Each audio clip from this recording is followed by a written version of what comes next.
Oh wait, tap the sign is turned off. That would explain. There we go. The moment I turned it on, you do it. Okay. Thank you, Ephra. Okay. So what are we up to today? There's the sign. There's the sign button. Hey, Kitty. Welcome back. Welcome back to the old patricians. I'm more lurking because I'm still rolling my marbles. No worries. Hope everything's good with you. It's good to see that you've been active recently. I think you've sort of been on a break, haven't you?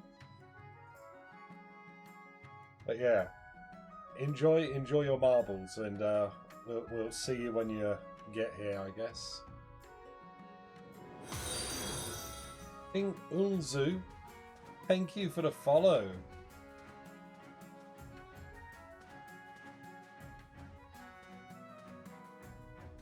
Yeah, King Ulzu, feel free to jump on in with a join in chat, exclamation mark join, followed by your pronoun of choice, and you'll probably be shoved in the Barrens. Have you played before? There you go.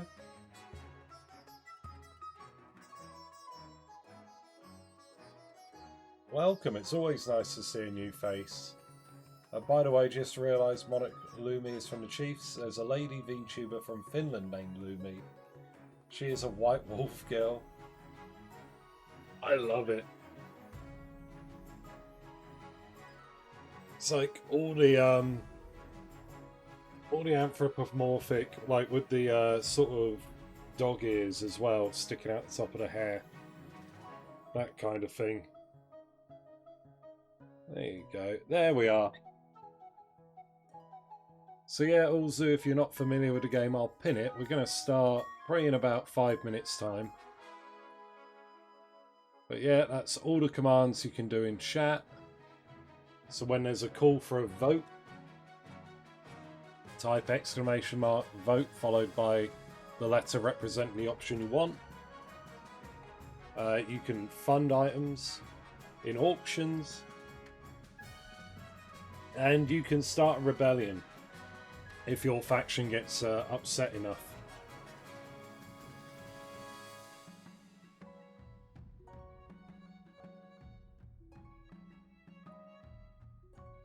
You got Elf, yes.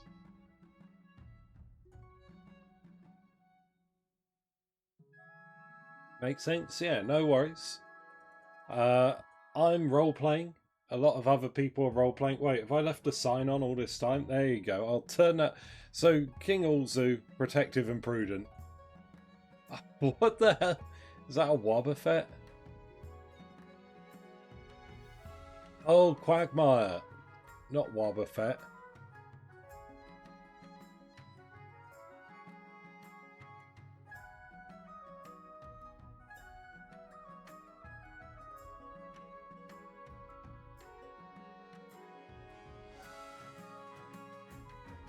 Alrighty. But yeah, so feel free to do whatever roleplay you like while determining how you're going to vote and how you're going to act, as most other people are. The aim of the game for each of the factions is to scheme to put their own claimant on the throne instead of Monarch Lumi.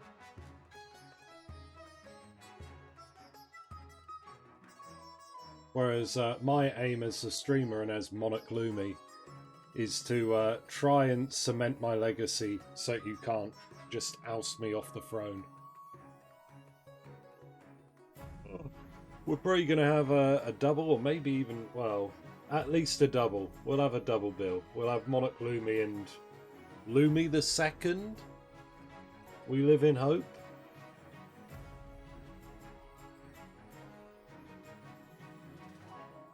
But yeah, it looks like we've got a good little team of people here. And we've had our little half-hour warm-up run-in. So then, everybody, I'd like to formally introduce you all to Monarch Lumi. Monarch Lumi is protective and prudent. Initially, they will be going for a military ambition, but should their military ambition fail, they will divert instead to a farming ambition. We are proactive in protecting our subjects and try not to put anyone at risk. We like to keep a fair bit of money on hand in case of emergencies. We kind of want like at least 2,000 money floating about even after we've spent it, just in case something happens and we need to hire a wizard. And yeah, we'll always pay to handle an emergency if we can afford it. So even if we haven't got that much money, if there's a natural disaster or another city gets burnt down, we're going to pay for it as best we can. Now, without further ado, let us begin the game and have a little look at our map.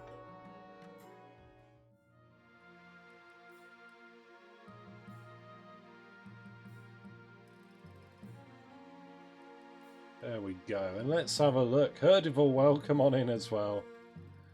Let's go down the list, starting with today's game.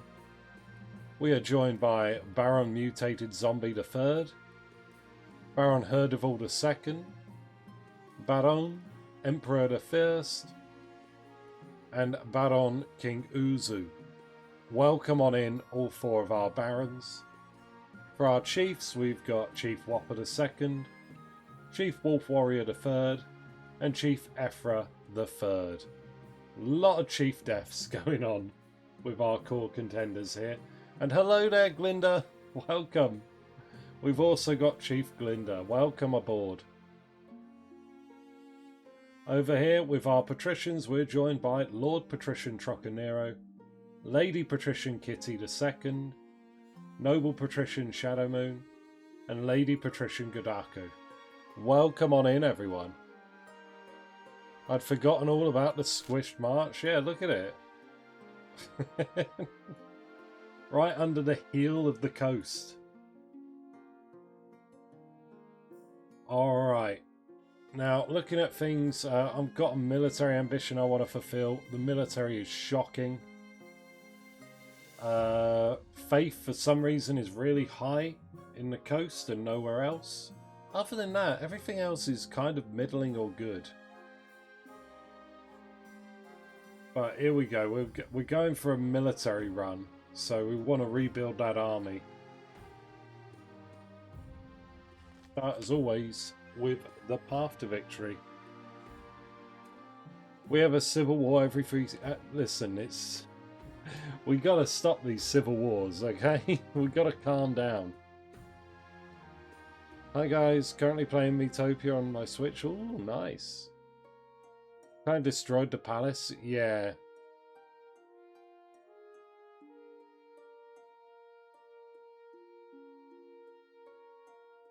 No, it wasn't fireworks, it was a toot. King of the Rubble? Oh god, okay. Here we go, everyone. Your Majesty. The history books do not look kindly upon usurpers, unless, of course, they prove themselves worthy of the throne they have stolen. When you die, how do you hope the kingdom will remember you?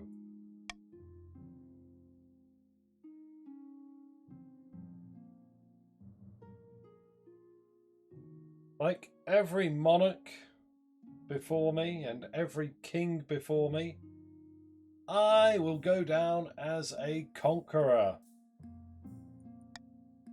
Our warrior monarch is sure to be remembered fondly if they win more battles than they lose.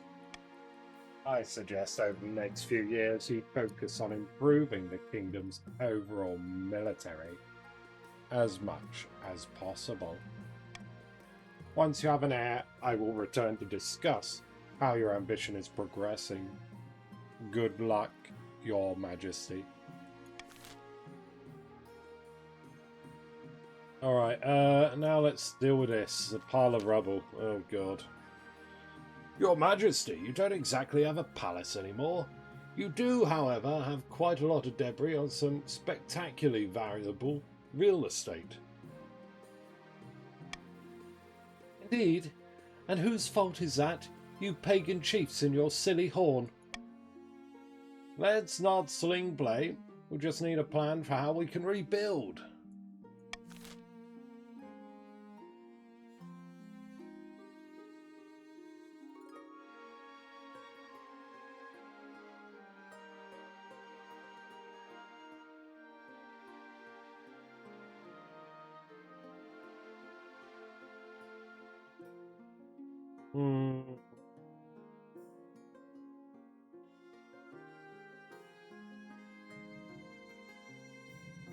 You know what? I do like to keep cash on hand.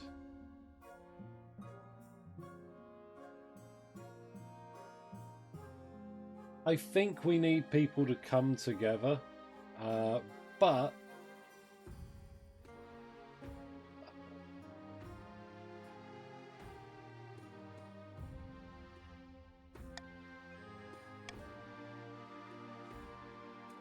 I'm gonna say no to the longhouse.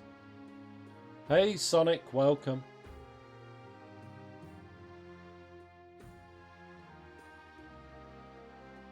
There you are. Welcome on in. Welcome to the Chief, Sonic. Yeah.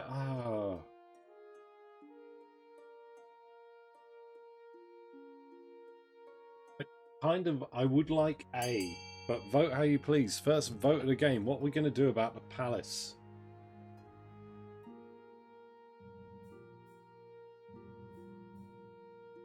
Hey, Sonic. Hope it's going well with you. The Baron's army is 3 peasants wielding table legs and pitchforks. I mean, it pretty much is, yeah. The Barons haven't had a good run, I don't think.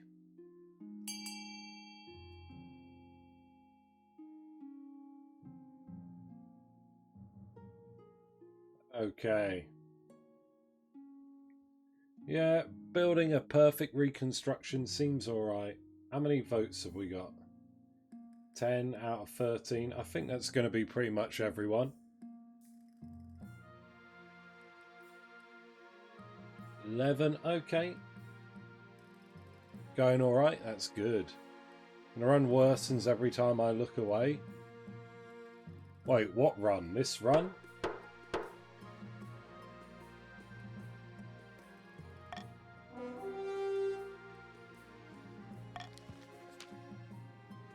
Usually I'd leap at a chance to innovate, but I think you're right, Your Majesty. We need to emphasize continuity. Oh, the runs? Yeah, no. The Barons are just getting knocked about left, right and centre this dynasty. Rapid work begins on the new palace as the familiar tower rise over the capital once again. You feel a wave of relief pass through the city. Though some citizens joke that you shouldn't have collapsed the old palace if you liked it so much. Oh dear. Oh dear, oh dear. Your Majesty, you may have won the throne from King Quintus, but you must still answer to the council. As is tradition, they will decide what happens at your coronation. Well then, let's get it over with. Shall we call the nobles in? What are our options here, eh?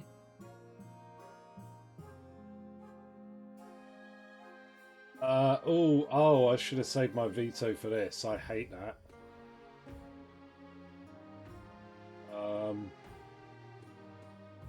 Yeah, please throw me in the river. Give me a bath. Who are we dealing with? Hold on, let me pop it open quickly. You all can vote. You know what you're voting for, right?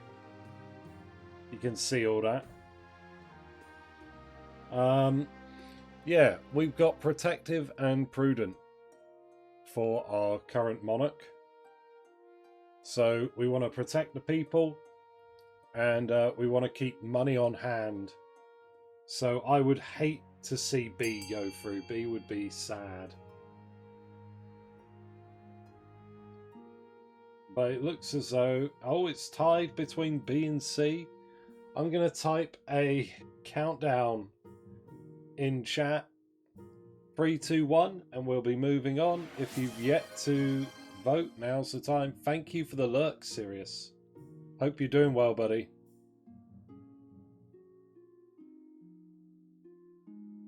Well, I mean, one of these has the Monarch's vote.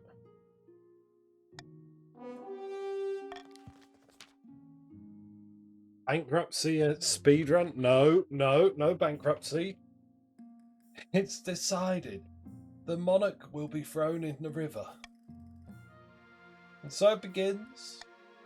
The nobles pick you up and carry you out to the Treadwater River, hurtling you into the shallow water with a cheer.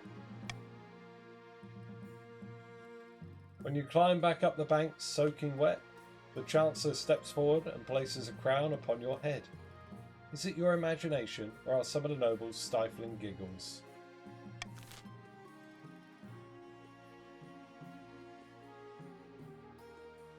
Ah, Wolf, don't be telling people how to vote now. Come on. Leave it out. Let people vote how they like.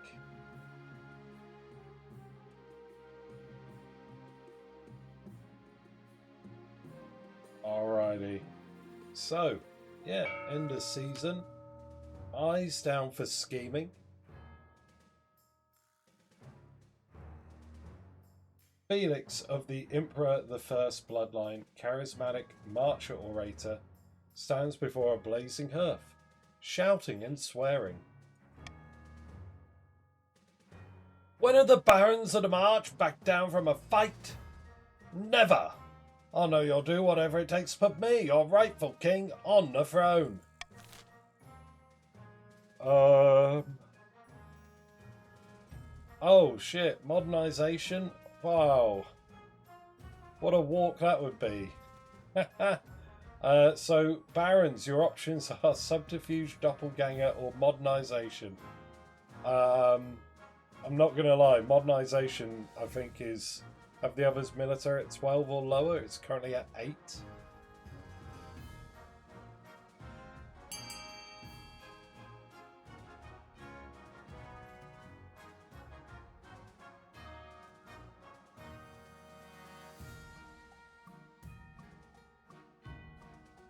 Oh, okay.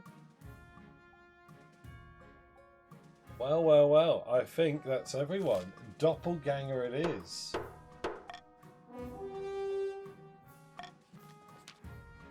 The barons plan to swap the real monarch for a perfect doppelganger.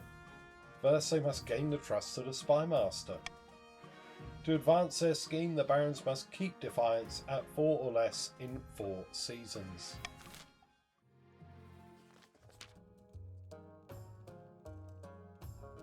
An Arnie has been spotted. Arnie of the Glinda clan. Charismatic northern hero stands precariously on a longhouse crossbeam, spitting as they speak. Morgana is with us. Lumi now sits on the throne, and the chiefs are in charge. But the other regions will already be scheming to depose them. Do we stay loyal to the new monarch, or cut our losses and put me on the throne instead? Glinda, it's your Arnie. We love a good Arnie. A, loyalist, B, sorcery, or C, prophecy. A is nice. B gives us Bizk, the wizard. And prophecy is summoning a new Lord Render. Pinkbeard, I think it's more of a peach colour, really. It's not quite intense enough to be a full pink, is it? It's not like Barbie pink. Alrighty, it looks like prophecy's the way. Oh my god. Okay.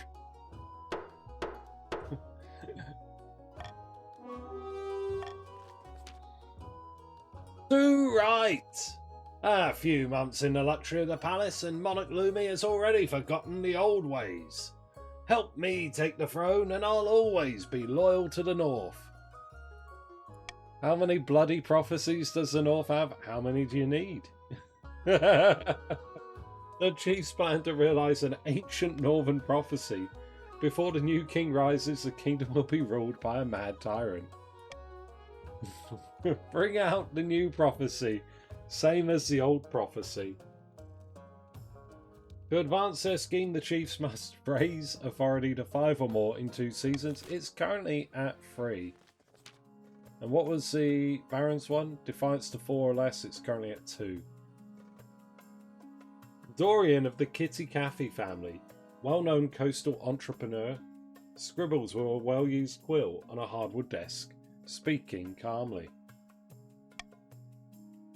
Fellow patricians of the coast, my claim to the throne is far more legitimate than that of Monarch Lumi. Something must be done.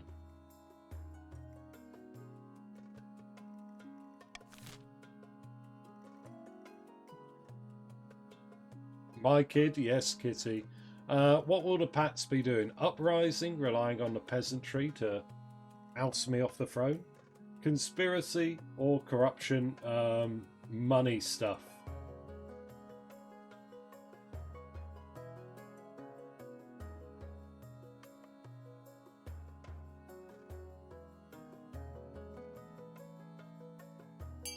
In fact, even uprising is to do with money initially, isn't it? Look, okay, alright. We rolling the dice on this one. Who is it that didn't vote? Shadow Moon. Alright.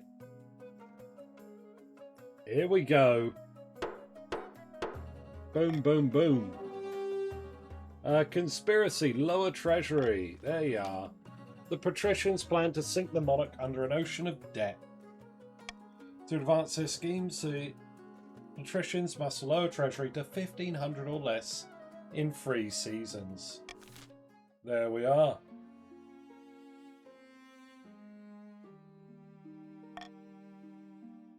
Alright. You know what? I'm tired, everyone. I'm tired of playing nice. I'm gonna just bribe you all. Alright? It's been a while since I've used it. Golden choice. Here we go.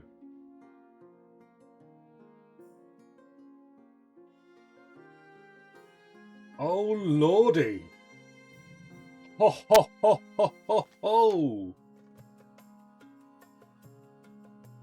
Your Majesty, there's a petitioner here to see you today. We're not exactly sure where she's from. And what does she want? You'll see soon enough, Your Majesty. Greetings, Your Majesty. My name is O'Reed. I have a proposition for you. O'Reed, where are you from? Distant shores, Your Majesty, and distant shores. I prefer to keep my exact origins a secret. And who are you exactly? I am but a humble ship's captain, once of great renown, but that was a different time.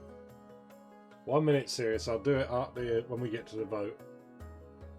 Not a pirate, then? No, Your Majesty. Never would I countenance a fort. Tell me more about this proposition. 3 ships are docked in a harbour to the west. Their holds are packed to the gills with muskets and gunpowder, and they each boast a full battery of cannons. They're all yours in return for a small favour. And what is this favour? I only wish to stay in this kingdom with your blessing and protection. I can show your soldiers how to use the weapons, of course, to avoid any accidents. Alright, what did you do? I don't know what you mean, Your Majesty. I simply wish to keep my dealings private. You will forgive me, I hope.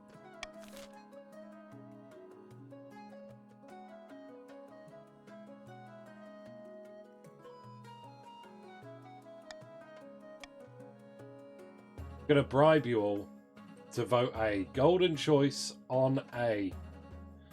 Get them guns. Oh, zombie, I think you jumped the gun a bit. Literally. But no worries, I'm going to be singing a song. Serious, let's see what this is.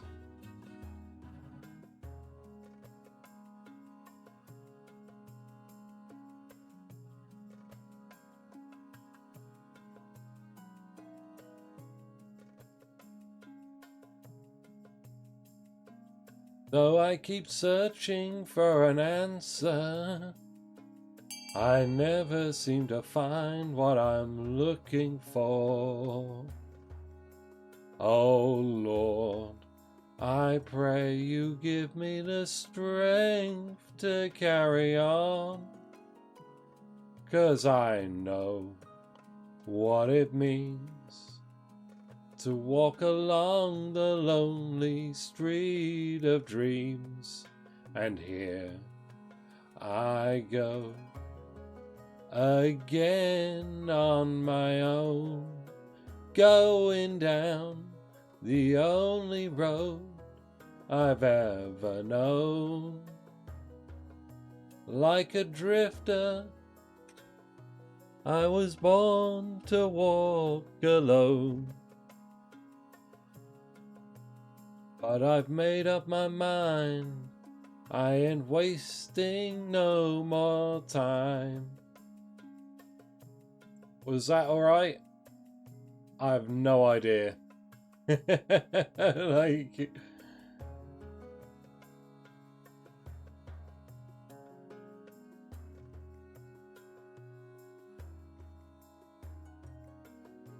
Go again. Going down here. Do I recognise? I recognise that line.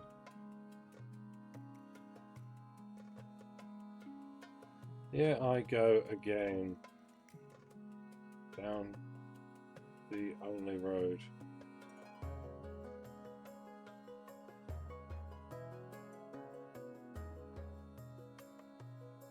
White snake. Oh, okay.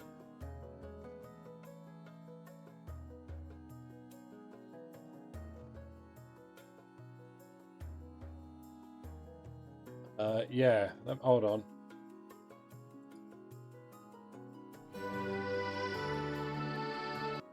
No, I don't know. I don't recognise the song opening, and I'm not playing more than that for copyright fear. Alright, that's everyone that's going to vote voted. 500 gold for voting A. 3 of you are missing out at a minute. Going to do a final countdown.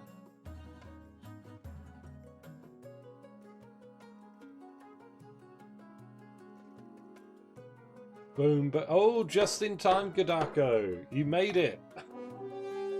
There you are. You got your money. Reed and her weapons prove most useful in the coming months. She and her crew train your officers as promised. Reed demonstrates by puncturing a metal breastplate at 500 yards. The council clearly made the right decision.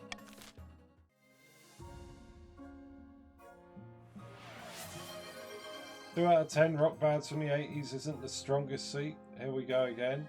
And you are alone versus 3 regions.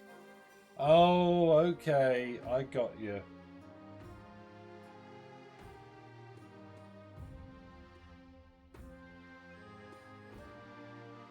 Oh, we got this as well? Oh.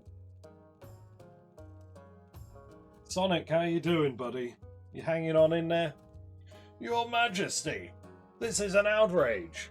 Baron Herd of All the Second is trying to steal my bear from under my nose. Herd of All the Second, what you have to say? That's not his bear. I was about to buy this beast from an adventurer in the Tattlelands when Chief Sonic turned up shouting and raving about Scurrynorn. Tell me more about this bear. It is the bear. She is a magnificent specimen. The bear. Hold on. It used to show up so much earlier on. I've actually got a bear emote. She'd be a great addition to my menagerie. who is scurrying on for the people in the class? Oh god, I can't bear this argument. Okay.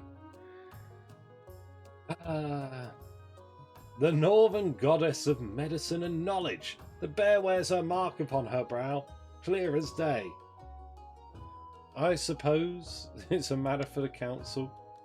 Mark my words, if this bear is not brought to the north where she belongs, there'll be trouble. I can only barely tolerate it. It's my burden to bear. You gotta bear it. Okay. This argument is unbearable to watch. Oh my god. Okay. Alright.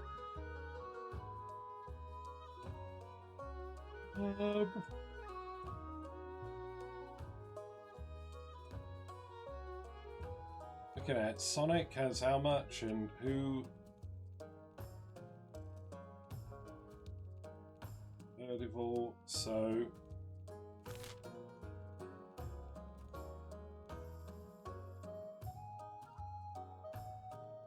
yeah, I think it's only fair. I mean, this will stop anyone getting pissed off, is the most important thing. Like, Defiance won't move around.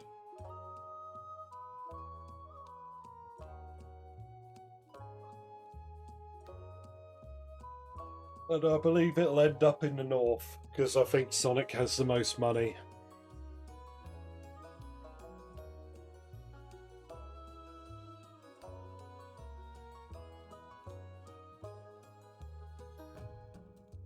Is this the bear you wanted?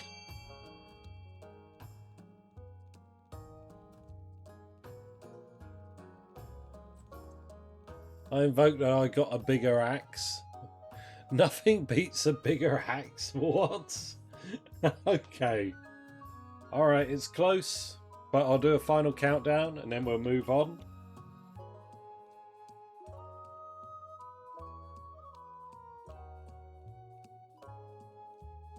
Boom, boom. Okay, here we go. Sonic gets the bear. The chiefs gratefully purchase the bear for an extortionate amount from Tatland's adventurer who can't believe her luck. Naturally, the barons aren't happy to have lost their potential zoo exhibit, but there's a little they can do. Advisor, welcome. Where are you? There you are. Advisor the Third. Look at that. Even though it's a random character, you're looking quite dapper.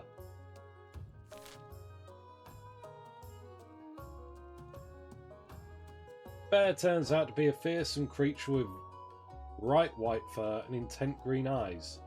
And she's vast. Even on all fours, she stands taller than a wagon. She's transported to the north slowly and carefully, sedated by special herbs and followed by a stream of worshipping villagers. Chief Sonic is delighted that Scarinon's will has been done.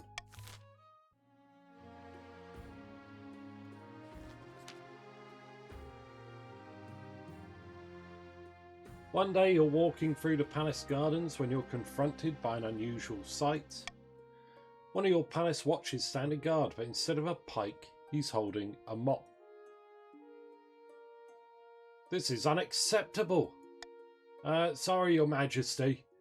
Last week, a grubby little urchin kicked me in the shins and stole me proper pike. I grabbed the first replacement I could find. How many seasons? This is the second season. We're literally just starting. The 6th event in the game here. You're an idiot. Some might praise me for my resourcefulness. I can only apologise, Your Majesty.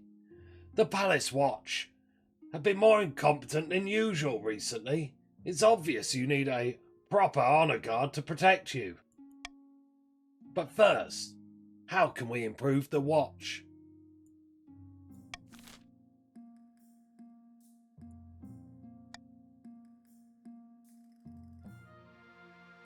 Right.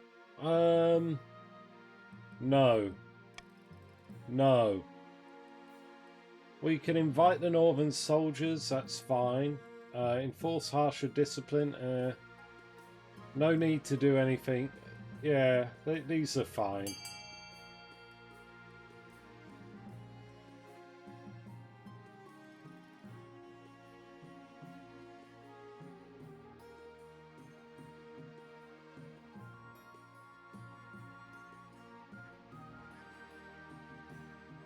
yeah, welcome on in, everyone. As I was saying just before we started, I'm off work for a little while. So next week's stream, I'm going to start it a fair bit earlier. I might do a one-off at the start rather than get straight into this, as I know not everyone's going to be available at an earlier time. But imagine we're going to have a lot more games next week. Even today I should be able to do at least a double bill. So harsher discipline, is it? It looks like it.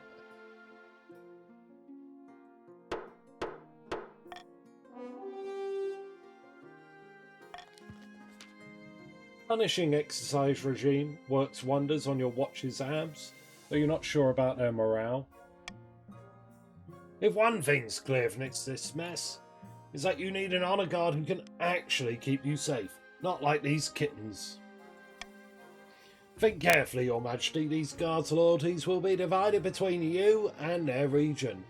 Of course, you could just hire foreign mercenaries. They'd be Lord of Coin above all. You'll choose our northern warriors, won't ye, Your Grace? Don't tell me you've gone soft and southern already.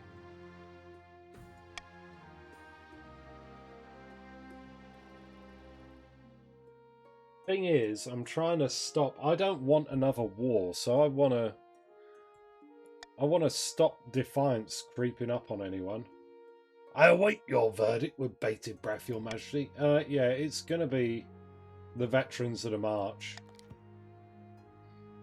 Acts of my ancestors, Your Majesty. How could you choose them? I will make the arrangements at once. The veterans arrive a few weeks later. They march up to the throne room in perfect formation before lining up behind your throne. Hands on their sword hilts, each soldier sports a bigger scar than the last. How dare you? Lumi is as cold as their beard looks. Yeah, we're not playing favourites. Listen, I gave you the bear, for Christ's sake. Just be happy. Alright. I would like the fortress. Alright, that's what I'd like. I'm just going to be frank with you. We need to up our military levels a fair bit more still. Other than that, let's see. Chiefs want to raise authority. They can do so with D, the monument. But F, the theatre, will lower authority instead.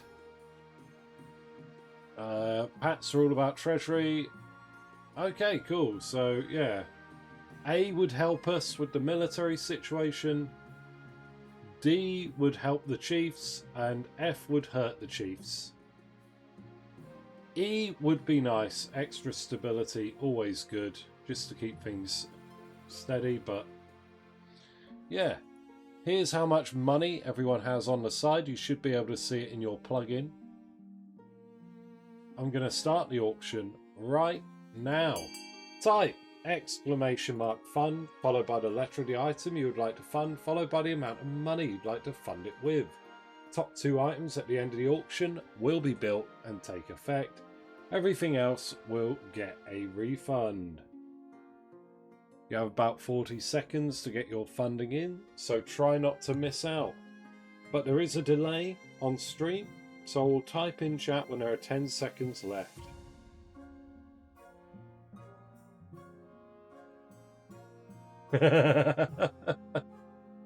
Oh no.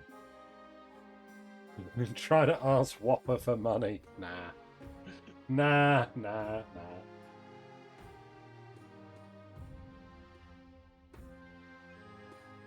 Boom! 10 seconds. Get in.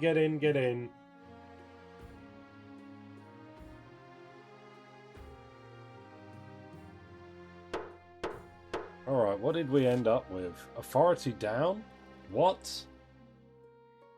Holy shit. Well, that was the best thing ever.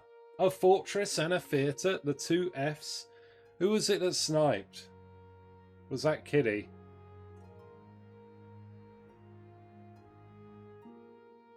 Yeah.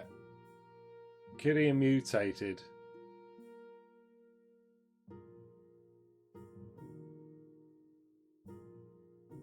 Let's have a...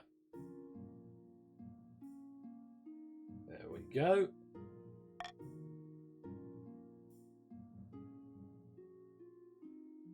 You know what? I'm tempted to rebel early now that the Chief's got the bear.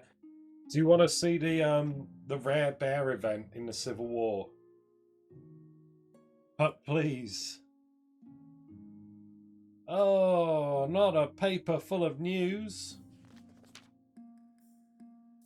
Look at this, Your Majesty. The Chancellor holds up a wad of paper. On the front is printed The Daily Squawk, along with a dense block of text. They're calling it a paper of news because everything that's written in it is new. It's like a little town crier made of parchment. What an intriguing idea. Indeed. Look, if you look, it even has little picture stories in the back pages. How droll. A paper of news quickly takes the kingdom by storm. It seems everyone is reading it. Soon enough, there are even competitor papers, and you're being asked to give them an interview. Don't do it, Your Grace. This is beneath the dignity of your office.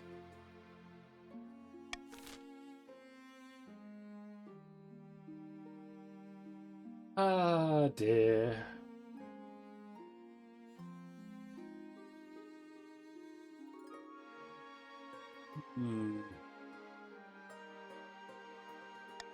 I'm going to say no to censorship, but you can vote how you please. Do I stay or do I go? Let me just go grab a new drink while you vote. I'll be right back.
Alrighty, here we are. We are back. Chat is quite bipolar. What's happening here? Oh, we're talking about civil war. Can we please stop the bear puns? I can barely overcome it. It's barely a pun. Okay, alright. It's the bare necessities we have the right to bear. Okay, yes. And yeah, nothing for the bear on. Oh. Pandering on. Oh my good god. Okay, right. You got it all out of your system now. You just have to take the puns bare and naked. Okay, here we go. I'm going to go talk to a journalist, everyone. I've got my cup of coffee. You've never had a conversation quite like this with a commoner before. This, a journalist, keeps actually asking difficult questions. To your face. How do you respond?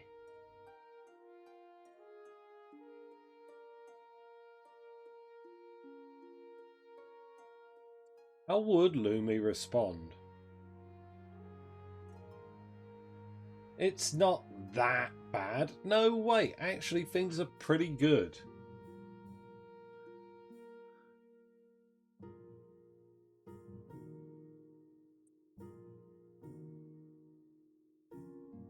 I don't think I'd cry for help. Let's think. No, I think Lumi is quite intellectual. Let me address your question in detail. You talk at length about your justifications for your actions, while a journalist takes copious notes. Once the interview is over, all you can do is wait for the article to come out the next day. Your servants arrive with a fresh copy. Here we go, 60%. To your relief, the interview is good, great even. Everything you said makes sense, and the journalist puts you in a good light. Fantastic. Even the nobles take the article at face value. And the newspaper goes on to be the fastest selling newspaper in history, which is easy enough since they've only been around for a few months. Honest. Rihanna, welcome. Where are you, Rihanna? There you are. Welcome to the Barons. How are you doing? I think it's been a bit. From this point on, you'll be worried about journalists covering your every move, but at least you started out on the right foot. Private exchange. What is... Oh, okay. The Curve Captain that you allowed to stay in the capital. The one who traded those weapons. She has been the cause of some concern. The nobles have complained that she has been rude and confrontational. She does not know royal etiquette after all. Worse, some suspect her of being a Curve spy. Very well, I will have a word. You find O'Reed pacing the halls far from her assigned chambers. Can I help? Curve bounty hunters landed in the coast not long ago. I see where you're going with this. Exactly. They're looking for me. I did not expect them to come here. Clearly, I was wrong. You'll be fine if you stay with me. Are you sure? I am the Monarch. There is nowhere safer. Very well. I hope my trust is not misplaced. Oh, I can't marry her. Yeah. O'Reed only marries a queen. She only marries women, I'm afraid. Can't do it as a monarch. Your Majesty, it's important you found a spouse sooner rather than later. I'll take the liberty of finding eligible candidates. What is your preference? Men, women, or do you not mind? Women, Chancellor, bring me the women. Thank you, Your Majesty. I'll send out messengers to the most influential noble families in the kingdom. Let's see what they have to offer. It's an easy enough decision. You'll marry into the chiefs as we agreed before you took the throne. Right? Well, politically, might be a better bet for me to marry a patrician, but, well, we'll see when we get there.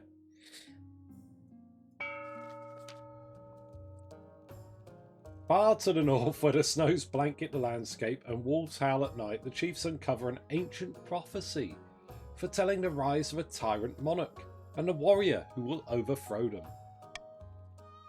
This isn't what the prophecy said would happen at all. Right. Wasn't there supposed to be a tyrant monarch? Something about drowning the kingdom in blood?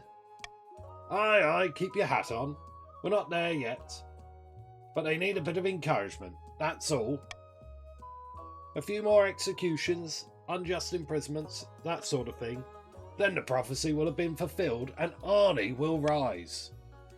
The chiefs aim to raise authority to at least 5. There'll only ever be one Arnie in my heart. The freezer scheming. That's true. Yeah, we love a bit of Arnie-flation. Oh, good times, good times. Now, I do need money, but I don't want people being pissed off, so we'll stay as we are.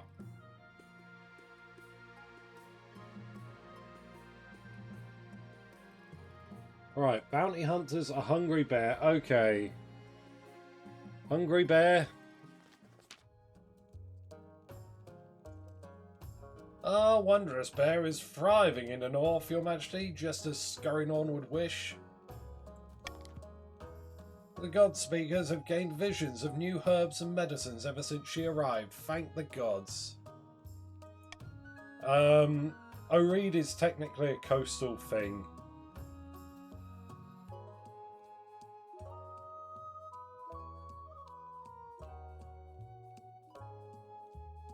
Okay, cool. Can you share this knowledge with the rest of the kingdom? Maybe. I'll have to ask the god speakers about that. It is sacred knowledge, after all. The only thing is that, she's eating a lot. Our hunters have to push into the frozen waste to get more food for her. Having second thoughts, are you? Maybe the bear would do better in a nice cozy menagerie, hmm?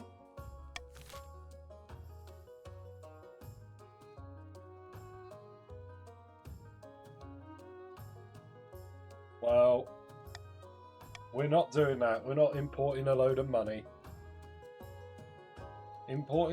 Spending a load of money.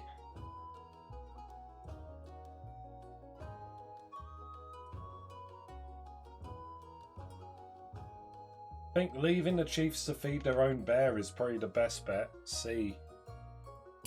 They should take responsibility. I could bear the cost. No, you can't. I'm not spending all our money on that. Feed your own damn bear.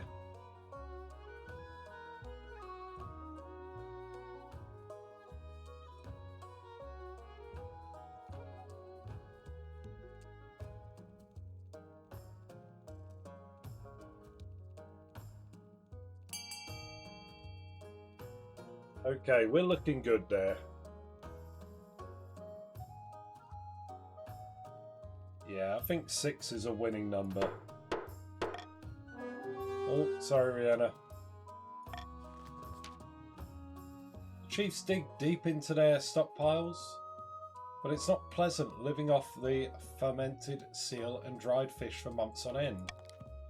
As the chiefs grow hungrier, so does the bear. Oh no!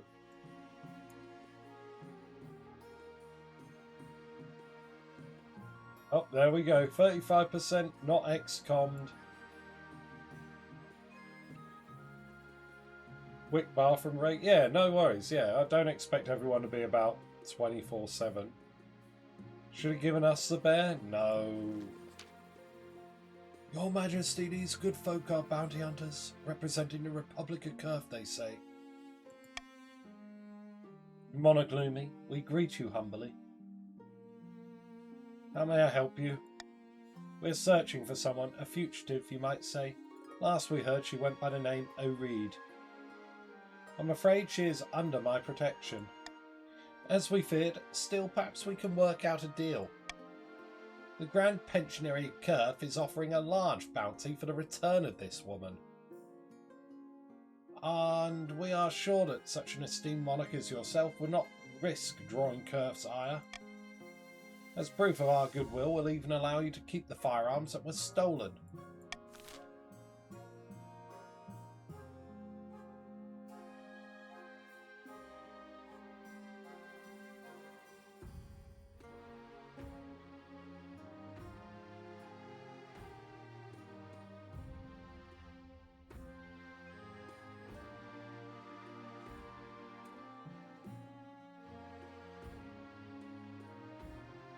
No, I don't want to spend the money, right?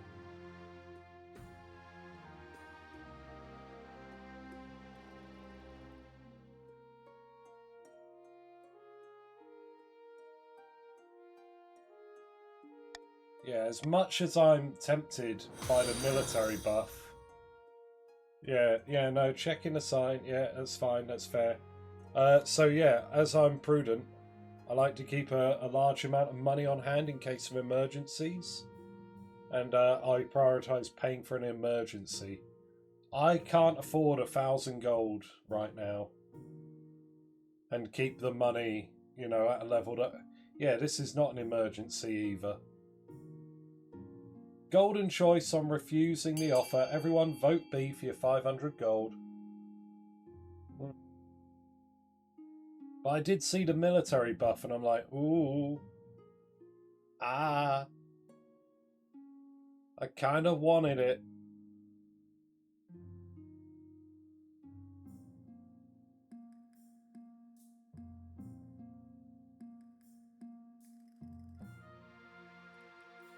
Monarch Lumi has discovered the oldest trick.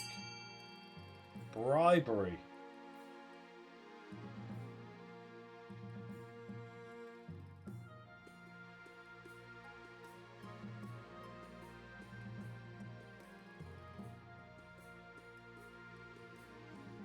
It's a good trick because it works, it's true.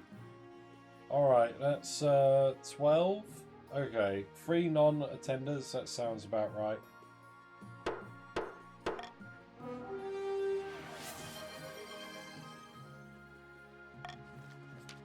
The bounty hunters protest and leave only when you threaten to have them thrown out.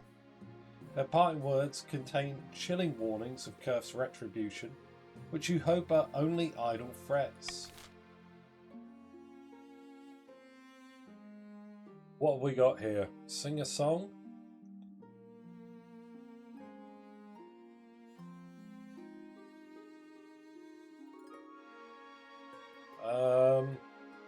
If I should stay, well, I would only be in your way.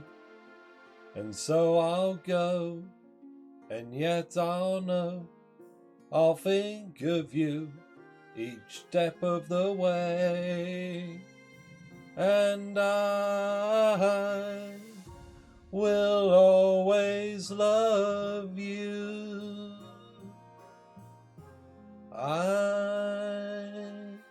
will always love you.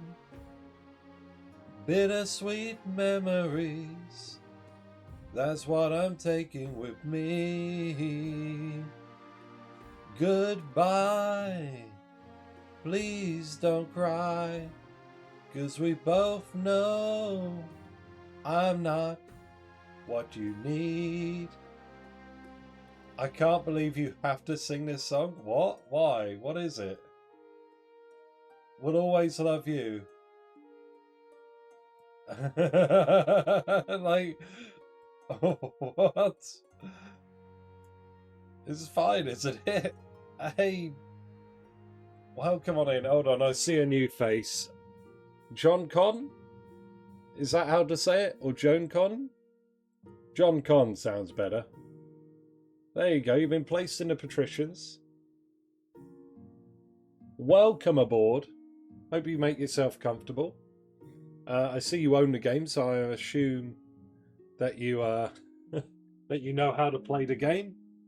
But if you do have any questions, feel free to ask. The chat is very friendly, and we're all here. We're all happy. We're all enjoying some little roleplay. Both are fine, thank you. All right, here we go. We gotta find ourselves a woman. I have found 3 potential matches for you. 1 eligible young woman from each of the kingdom's 3 regions. Choose wisely, you'll be securing a powerful alliance. From a John Awesome meme? Wait, really? Is it?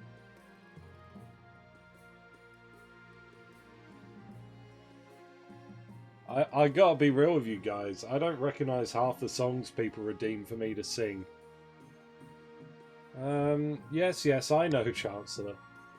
The Chancellor leads you to the Great Hall where they've arranged 3 portraits on easels. For now, each is covered by a cloth.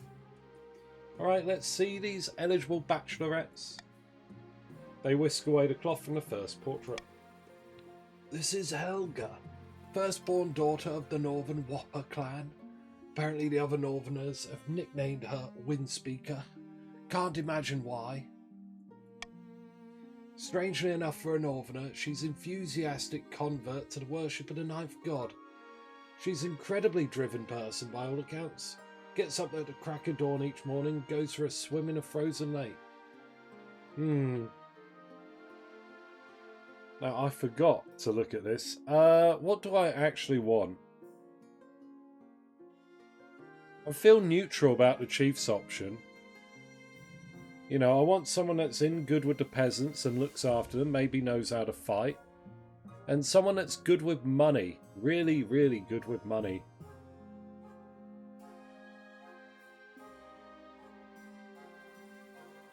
Okay, she's like a neutral one.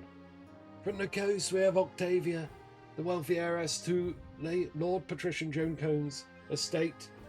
She wasn't originally the heiress, but her elder sister had an unfortunate accident. Here you are, Joan.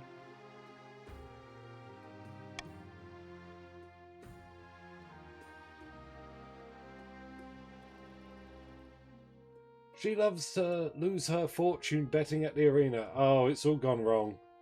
All Pete's on. And she's recently been campaigning to improve living conditions in the coastal slums.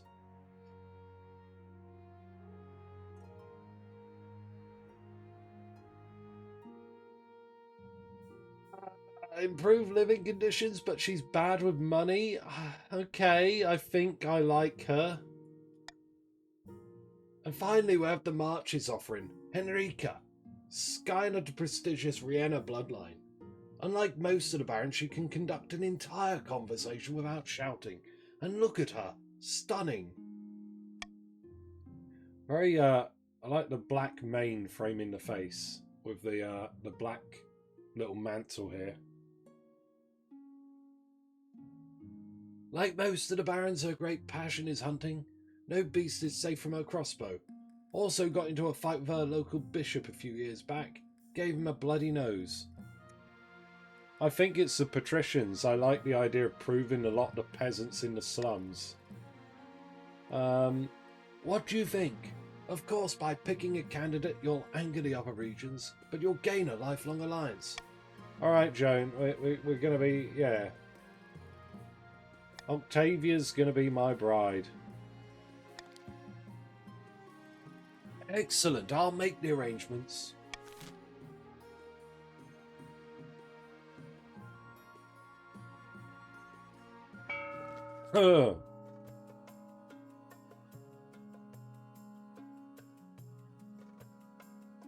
In a dingy seaside tavern, 2 patricians of the coast meet to plot their latest scheme. The treasury's not empty. The monarch won't be tempted by our loan offers. Maybe we could arrange some kind of heist. Don't get ahead of yourself, Lady Patrician. This coup will be conducted entirely within the bounds of the law. We have our principles, after all. The patricians aim to lower the treasury to 1,500 or less.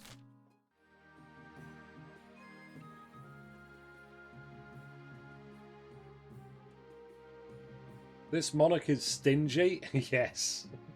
Of course, I don't have money to spend at the minute. I don't want any of that. That's fine.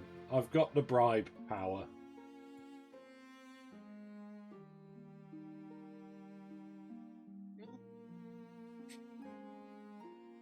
Let's start with Rampage, but costly isn't a good sign. That's not very inviting.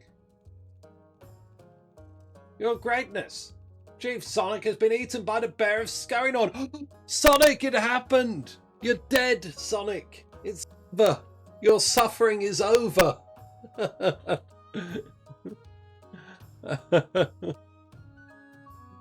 Yes.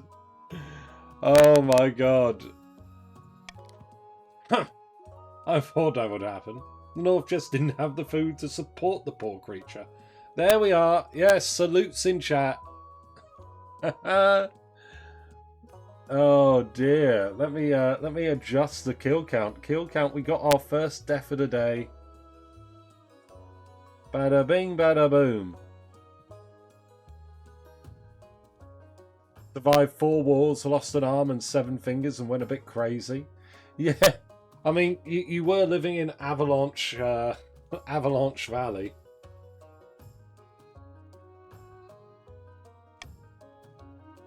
The bear is holed up in a cave deep within the mountains, Your Greatness. Chief Sonic's family demands justice.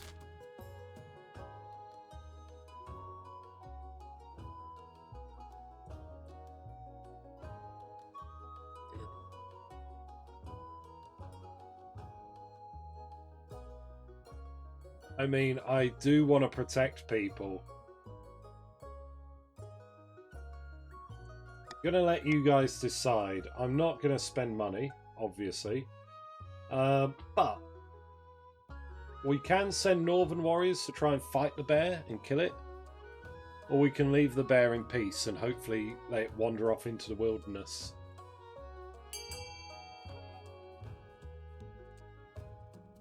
My thought-obsessed father is finally dead. Yes, that's true.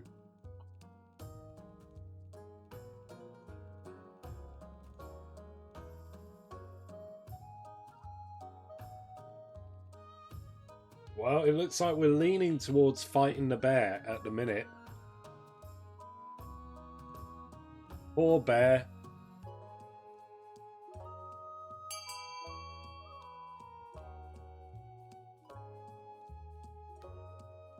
Alrighty, that's what, 14? Okay, that's most of you.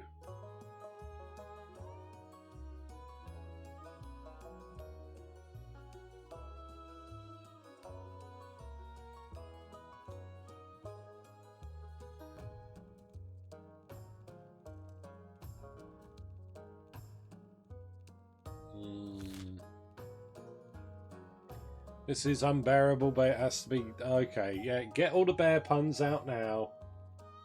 Alright, Godaka, there you are. I was waiting, because I know you're on a bit of a delay. What I'll do, I'll try and wait for you to vote. But, yeah, it looks like, yeah, all but one person has voted.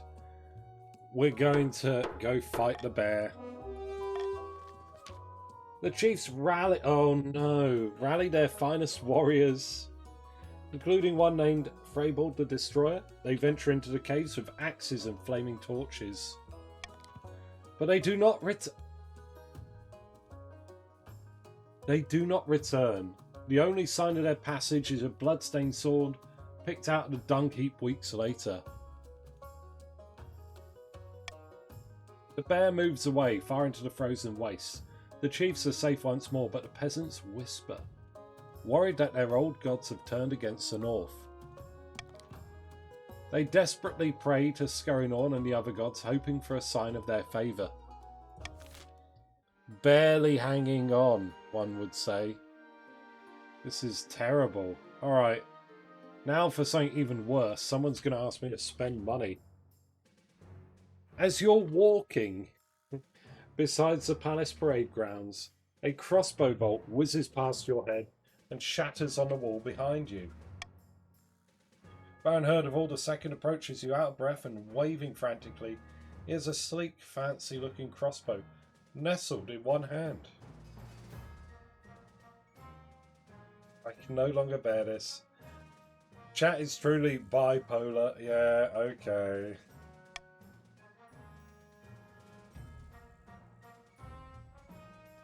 Great God, Your Highness, I nearly took your head off.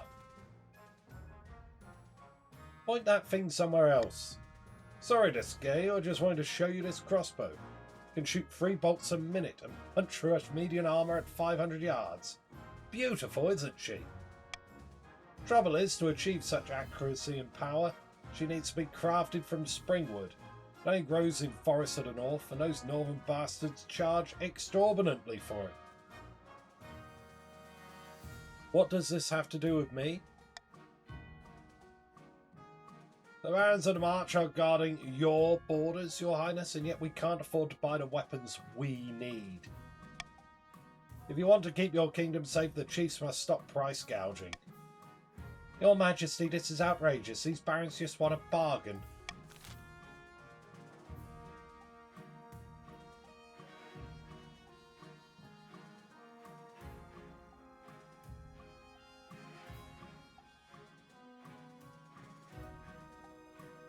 Listen, okay, here's how it's going to be. I'm going to put Golden Choice on B. Let's get our military up. Chiefs, you can take a few lumps here, but you'll get some of your money back, alright? I need an army. Vote B for 500 gold.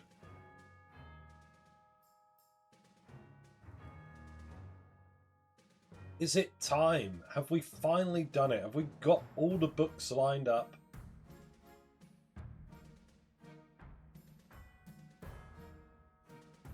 Bribery always a good choice? Yeah. Well, I mean, the bribe offsets the cost for the chiefs. Chiefs are going to lose 300 gold apiece, but they'll be gaining 500, so 200 net worth. You need an army or an army? No. Oh dear. Alright, that seems to be just about everyone.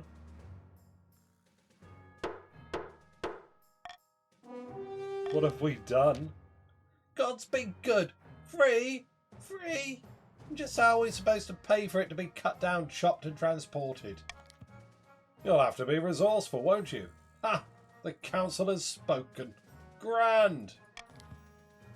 The chiefs struggle to compensate for their losses. There will be tough times ahead. No, they can afford it.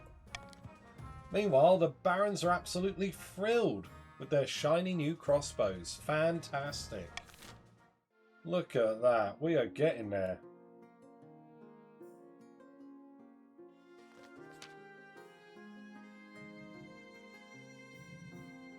Your wedding to Octavia is naturally the talk of the kingdom. Nobles and peasants alike travel from across the realm to attend. For a week and a day, the capital is one giant party. Feels like you're the only one not taking part. Instead, you're getting ready for the ceremony. Soon enough, you're standing in St. Bertram's Cathedral with Octavia at your side. Do you take this woman as your lawfully wedded wife? I do, Archie, I do. Then I pronounce you married in the eyes of the kingdom. After the wedding, of course, there's a feast, and after the feast, a dance. Your new wife, Octavia, refuses to dance at all, preferring instead to brood in the corner. Ooh. Is Cone Joan? Hold on, let me find you on here. Oh, Joan Cone, sorry. She was my heir after all. She's sulking on her own wedding day. Holy crap, you do... Oh, sorry, I thought for a moment you looked similar, but it's just because you both got, like, you got orange hair and she's got gold hair. By the time you find yourself alone with Octavia, it's past midnight and you've never felt more tired. Did you see the 8 crows perched on the church tower as we walked into the cathedral? A dire omen.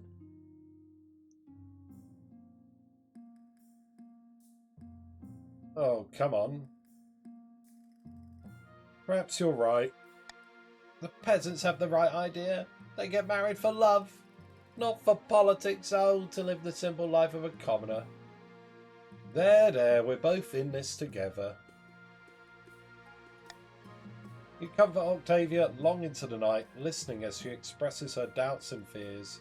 As dawn breaks, she falls asleep on your shoulder, exhausted. There we go. There. Oopsie-doo. Deep in the forest of the march, Baron King Ulzu has gone boar hunting with a few of their close friends. You said you had a surprise for me? Indeed. And here it is. Behold! Your Highness, what are you doing here at such an hour? Oh, I'm sorry. I hope you didn't overhear any... Ha ha ha! Quit babbling, you blowhard. This isn't the monarch, it's a peasant who's the monarch's spitting image. I'm handsome. Got a bit of a long face there. Long, gaunt cheeks. Oh my god. And great god! And just in time. The spy master trusts us so much that she's not noticed we're fortifying the border. What a world to be in, where the chiefs are leading in trade. Barons now have military under control again, while the patricians have the most farming and faith. Black bars just appeared around my stream. It might be native ads. I don't know how to turn that off. I think Twitch just does it every now and again.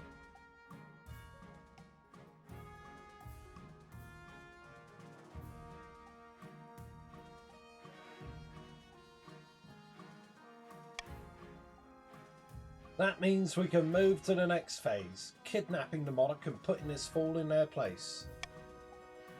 How do we manage that? We need the kingdom in utter chaos. Bad enough that monarch's abduction can slip past unnoticed. Yeah, it has it shrunk back, like and got like a border, like an inch either side. It should be, if you've got an ad blocker, it might be blocking it. But it would normally just have like a pop-up thing saying, hey, KFC chicken or something. Like it scrolls in around the outside trying to sell you something. Next stage of their scheme, the barons must lower stability to 4 or less in 2 seasons. Good luck. In the north, Chief Wolf Warrior III's clan hall. A congregation of god speakers huddle around the tablets. Praise Morgana, the tablets are genuine. Then the gods are good, and we are blessed, and Arnie will be our king. All hail the Lord Render. Cheers circle the clan hall. A mug of ale is tipped over Arnie's head. The influence of the old gods is spreading. We must ensure to keep the old ways of the north alive, and surely Morgana will bless us with the power to crown Arnie. Next stage of the chief's scheme, they must lower their faith to 4 or less in 4 seasons. Oh, I don't know. I think the forerunner of the claimants is Arnie of the Chiefs. Faith is currently at 0. Getting up to 5 or more is going to be a bit of a task. Dorian is currently locked out. The patricians have some work to do. I've got to lose like 800 gold.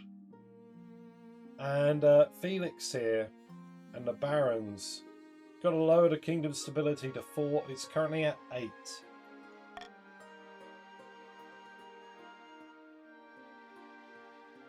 Wait, what?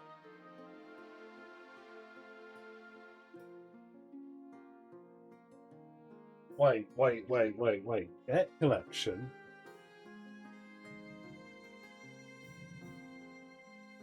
Do I owe debt? What? Oh, what? Yes! Hey, Bonk, welcome on in. Where are you?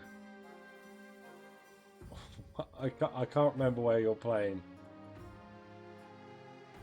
There you are. Look, you're bottom of the Chiefs. Welcome back.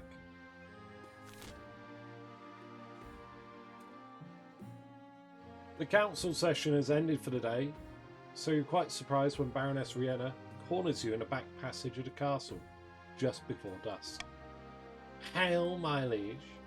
Apologies for surprising you like this, but I have an urgent matter that I thought you'd want to hear in private before I go to the council.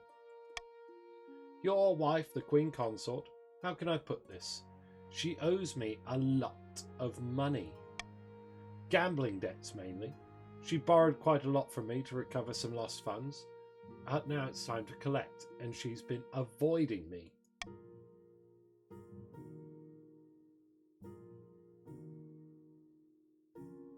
Oh!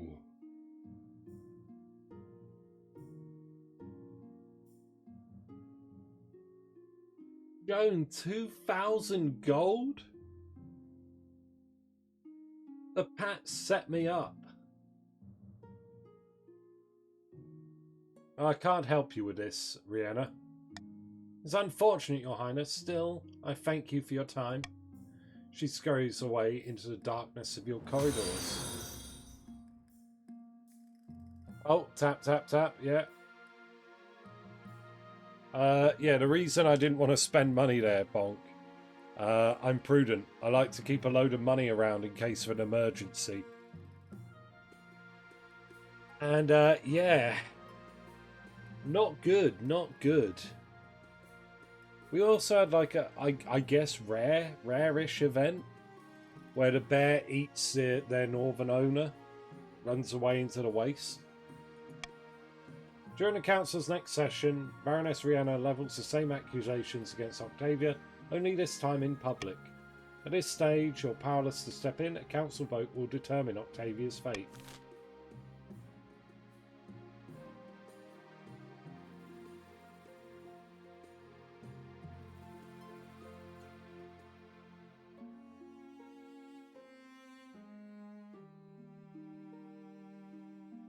Okay, well, I'm not paying for this. You know what? No, screw it. Rihanna, here you go.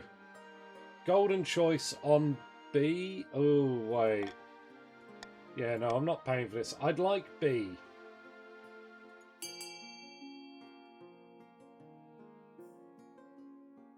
I was going to golden choice it, but no. And yeah, I see it.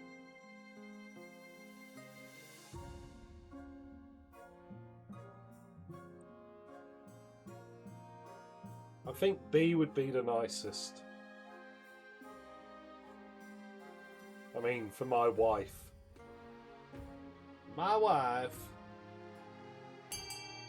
My wife doesn't have debts.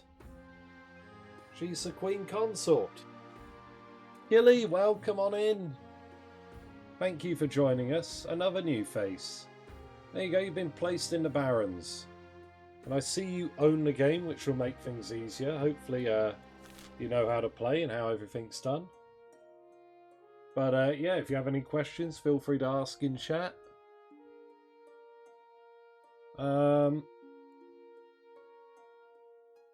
This is outrageous. She owes us. Well, here we go. Patricians have got to cover the debt. And Final Park, welcome on in as well. There you go, you're in the Barons as well. Thank you for joining. A fitting compromise, some would say, but the patricians are unhappy about covering for the Queen Consort. Octavia awkwardly avoids your gaze as Baroness Rihanna starts to count out her coin. Octavia, it's fine. I'm not angry. An invitation? Wait, in my own land? What's this for? We'll get to the explosion. Don't worry, the explosion is coming. And yes, please remember, most of the regulars do roleplay quite heavily. Thank you, Whopper, for reminding me. So if you're a new face, please try not to sway it too much if you see people of your faction voting against a scheme. They'll just be doing it for their own roleplay reason, for their own schemes and stuff. Ah, Lumi, my heart. I have a proposition for you. Okay, here we go. So you know I like playing cards, right? Oh my god, we just had to settle 2,000 gold worth of debt. What is happening? I'm playing at a split tournament in a few months. Do you want to come with me? I probably won't win, it's just for fun. Excellent, I'll come and watch you play. Excellent, looking forward to it. What's 1 more 1,000 gold of debt? Yeah, indeed. Alright. Your Majesty. Hello, mother-in-law. A ship exploded at the port. The water swelled like a tidal wave and my whole town was devastated. Well, how could this happen?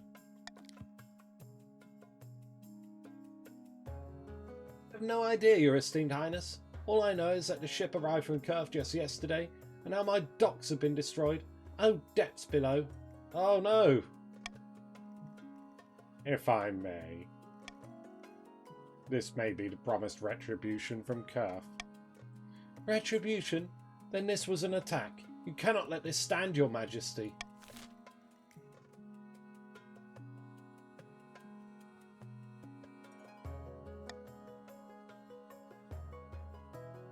Here's the deal. We will patrol the coast. We will defend the coast. My lord. Meiji. If I'm saying that right. Meiji, welcome on in. You have been placed in with the Pats. Wow, a lot of new faces today. Welcome on in. If you are enjoying the stream, all of you new faces, feel free to give me a follow. I stream King of the Castle every Sunday. If you want more roleplay goodness, we have Golden Choice on B, but welcome on in. My liege, I refuse to hand over O'Reed. She's invaluable. Yeah, that's why she's getting a gunship. Gunship diplomacy is the best kind of diplomacy. It's how my ancestors conquered half the world.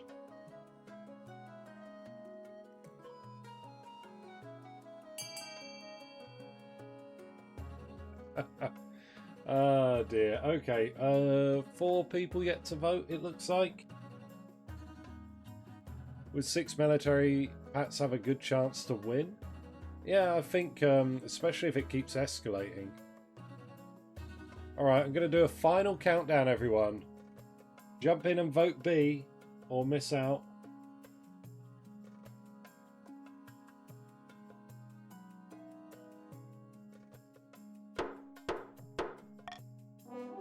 Curf is both a name and an adjective. Yeah, they don't have Curfian, do they?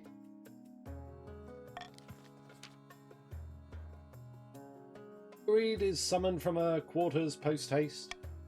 When you tell her your plan, she is more than willing to accept and immediately sets sail. In between patrol, she even trains your other captains on how to fight against Curf cannons.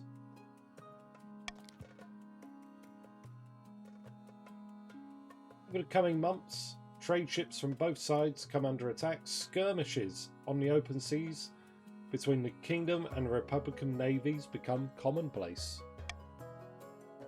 Do you say Curf person or a Curfer? A Curf. A singular Curf. As opposed to the whole plural Curf. Curfian. With no one willing to give in, the conflict will continue for the foreseeable future. At least you have O'Reed at your side. There we go. Finally, some good military, and nobody's going to go civil war, right? Do we have any more military on offer? No, we don't. Okay.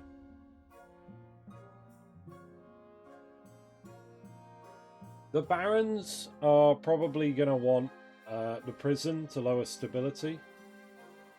If you want to stall the barons, E, the library, will help increase stability.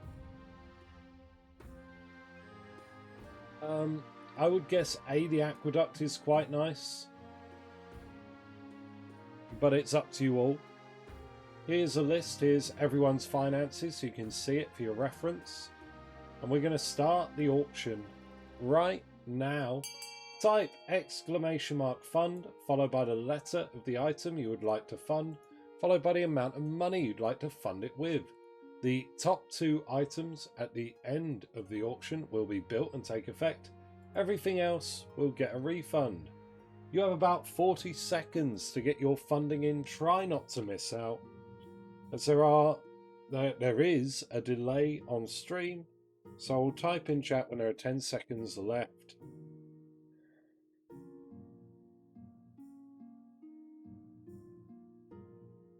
Alright, what are we looking at? B and C? Prison and monument, okay. It is what it is, I suppose. 10 seconds, get in, get in, get in, don't miss out.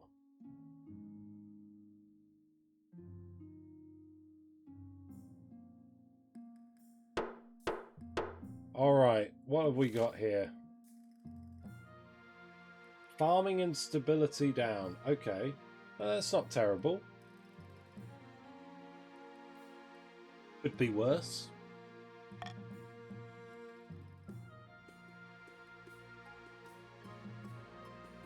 Alright, let's start with the split tournament and then we'll look at trade war. Bear with them. Oh. Octavia leads you inside Lord Patrician Trocanero's seaside villa. The scent of incense and seafood hang heavy in the air. So good to see you, Your August Majesty. When Octavia told me you were coming, I almost didn't believe her. Octavia's first opponent will be Chief Whopper II, by the way. But Chief Whopper II, I hear she's pretty good at this. Octavia gives you an appreciative smile. Trocanero leads you to some benches near the edge of the room, where a number of other spectators are already sitting. Refreshments and snacks are handed around freely. I'm rooting for Chief Whopper II. She hasn't lost a game since 1070. For 2 years? What's in your deck? Blue Eyes White Dragon. I guess so. Oh, axe of my ancestors, Your Greatness. I didn't expect to see you here. Yes, Bonk. Hello. I'd like to learn more about the game. Well, you come to the right place. Sorry you didn't get an invite sooner. We have to be a little careful, you know. The church and the knife can be a little, timid when it comes to gambling. Bonkle spends the next few minutes explaining the basics of competitive split to you. Most of it goes over your head until they're interrupted. Excellent! Take that, you bastard! Nay, gods be good, what's wrong with these damn cards? Wow! Octavia won? Well, that was unexpected. But there's no way she beats Baron Herdevall II in the next round. Why not? Herdevall II is a true veteran. He's only ever been beaten once in the last circuit, by none other than Lady Patricia Margie. Margie is a bit washed up nowadays, barely ever plays and just drinks a lot, but she still comes to all the tournaments. No one knows why. Did Octavia win with Exodia? It looks like it. Well, if you excuse me, Your Majesty, I need to refill my drink. Meiji, what happened? What do you want with me? I don't do lessons. God damn, you're looking good. Loving the white hair. Very shocking. Hey, Your Esteemed Highness, what are you doing here? How did you beat Baron Herdevall II? Let me guess, you want to take him down a peg? I can help you get back at the bastard, if that's what you want.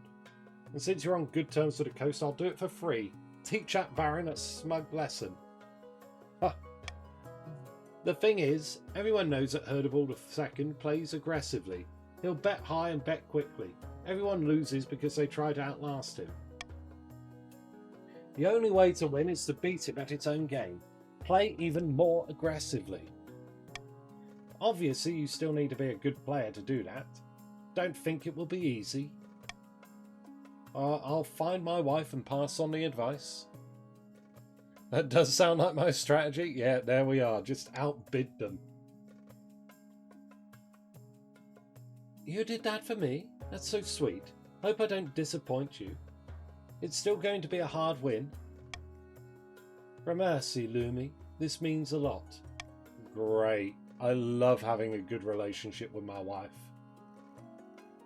I should get going. My match is about to start.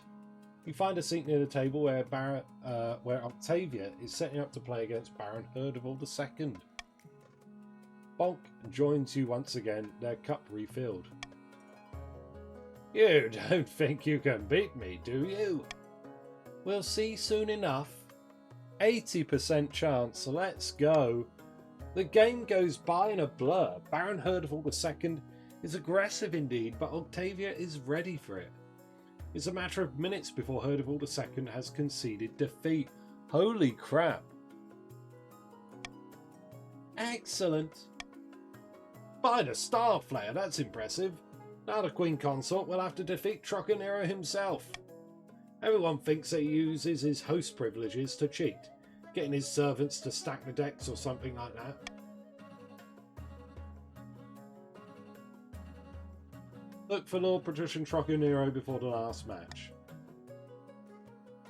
Octavia notices you leaving and looks concerned, but you have an idea. You manage to corner Trocadero as he's getting ready for the game. Final boss music. To what do I owe this pleasure, Your Serene Highness?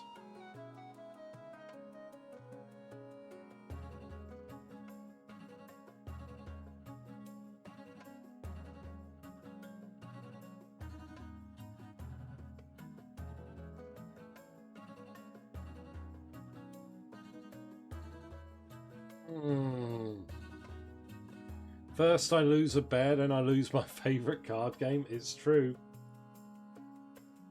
Do I come outright? No, I heard you're a cheater. What? Such scandalous accusations. Where did you hear that?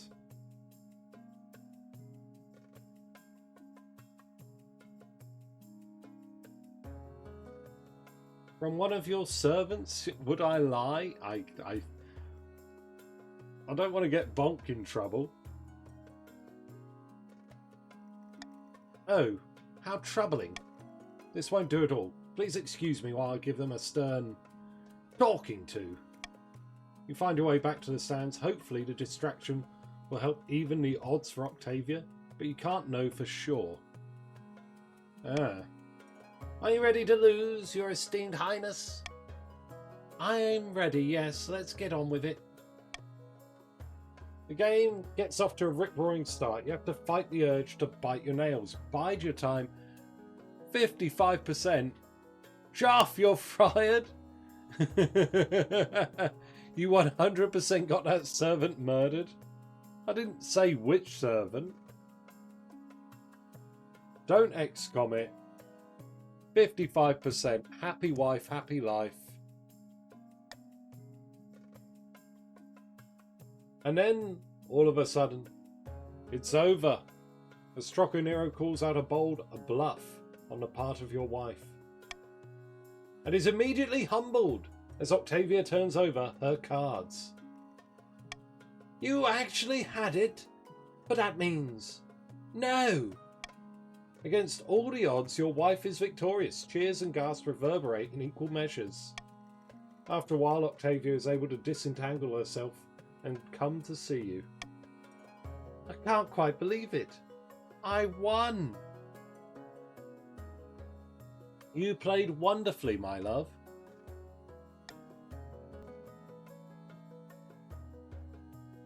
Joff, you're hired. What? We're passing the servant around now. Gramercy, Lumi. Shall we head back? Money. Once you're back home, your wife shares some of the prize money with you. All in all, it's a successful outing. Marcus, you're also fired. Oh my good God. Send your wife my congratulations. Thank you, everyone. Team effort. I think I saw someone... There we go. Pesky Parrot. Welcome on in. Welcome back to the Barons. Hope you're doing well. Settle on in. I hope you're comfy.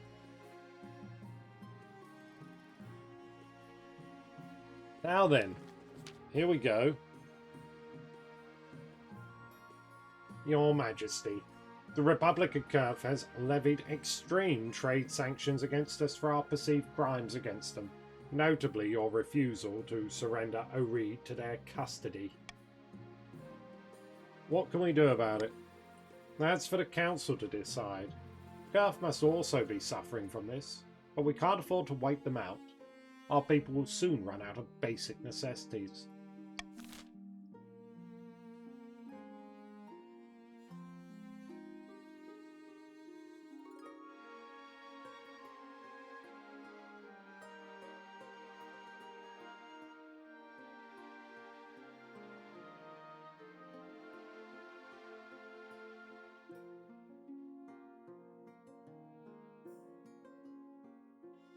I don't really want us...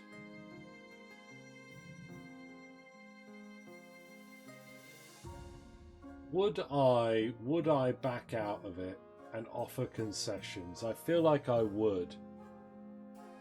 Go for D patricians? No. I want to protect things, okay? So look, I'm a protector. I don't want to put people at risk. I don't want to upset all of this.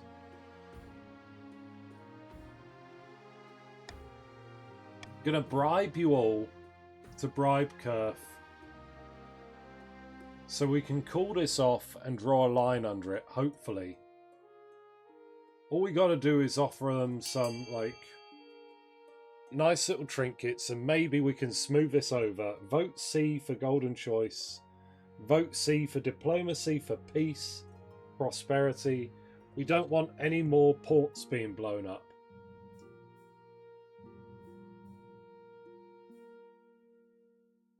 Golden Choice can't win you all over. Holy crap. For some reason, the Barons really like Ashmead now.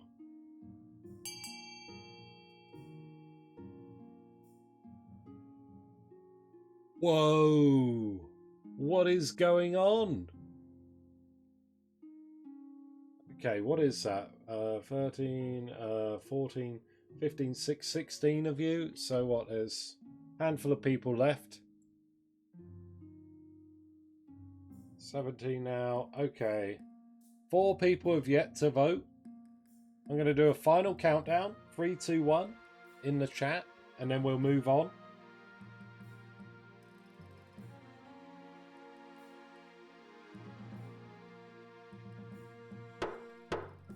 There we go. Though your concessions are primarily seen as a sign of weakness, you starve off total collapse. Kurth eagerly agrees to your terms, knowing that they'll have the upper hand in all future negotiations. There we go. See, I sorted the problem.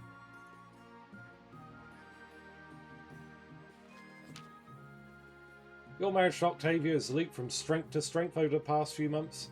Ah, rare text here. Truly, you found your soulmate and every day you count your blessings. It's high time you thought about an heir. Congratulations are in order. The royal wedding was a magnificent affair. But something's still missing. You need an heir. Your Majesty, you're showing weakness for conceding terms to them. I don't mind conceding weakness if it protects people. We can't have a major war break out. We're literally just rebuilding the nation. Maybe if we hadn't had like 4 civil wars in living memory, we'd be in better shape to deal with it, but there we are. You need someone young, whose loyalty is assured. A child of your own would do the trick. even if they're a bastard or the youngest of your many cousins. My wife and I will have a child together. Didn't you want to become a conqueror? Yeah, we'll work on it. We've got to build up our army. Ah, the traditional method. No one will object to that. I'll arrange for you to take a month off from ruling so you can get down to business. We could have massacred their navy. No. No. Listen.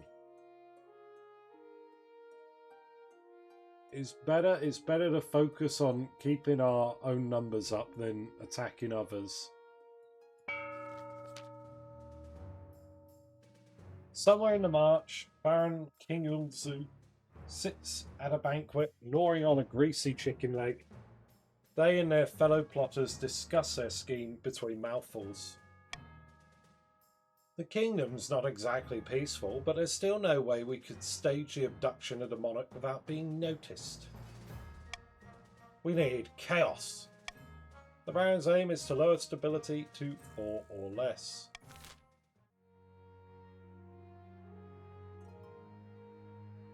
Right, yeah, we're good here with 3,000 gold. Love it.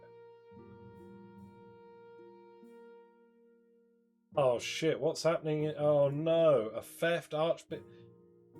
What are the March doing now? Okay.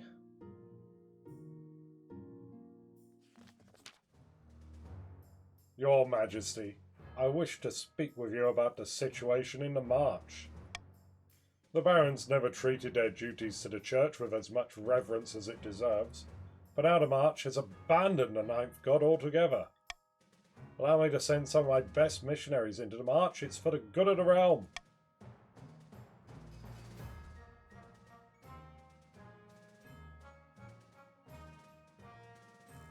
You have my express permission. Go for it.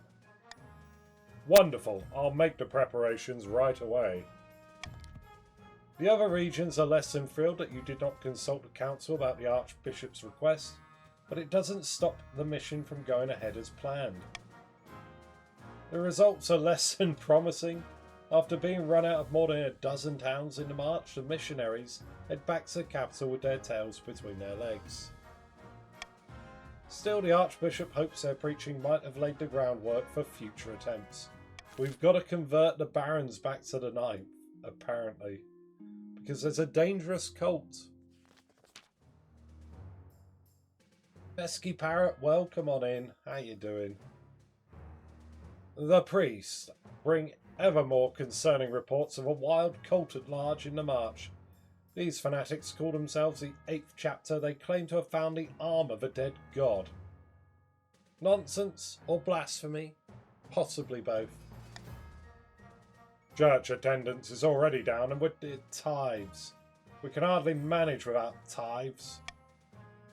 This heresy cannot stand. The council must do something to stop it.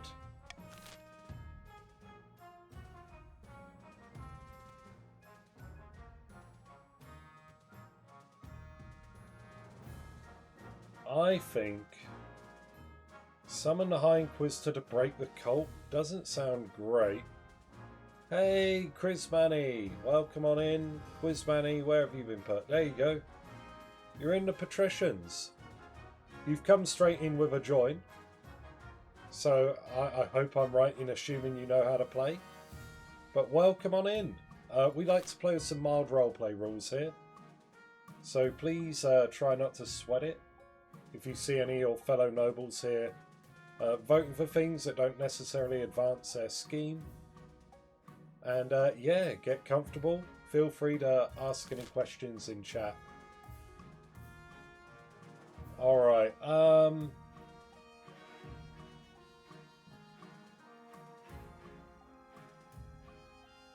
mean, is that... yeah, I think...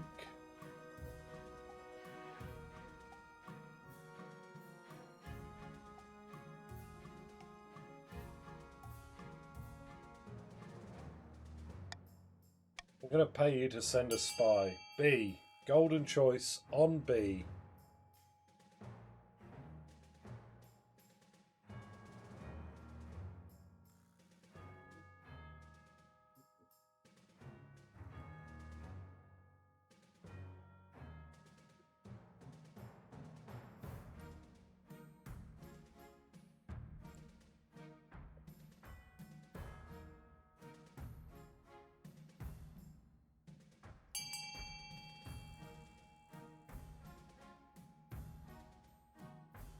what are we looking at? 16 votes, so I know there's a few more of you floating around.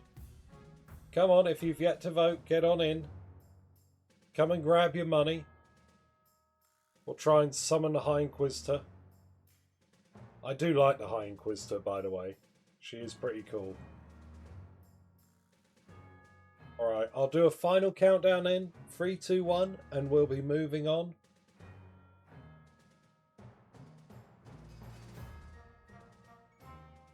Boom, boom.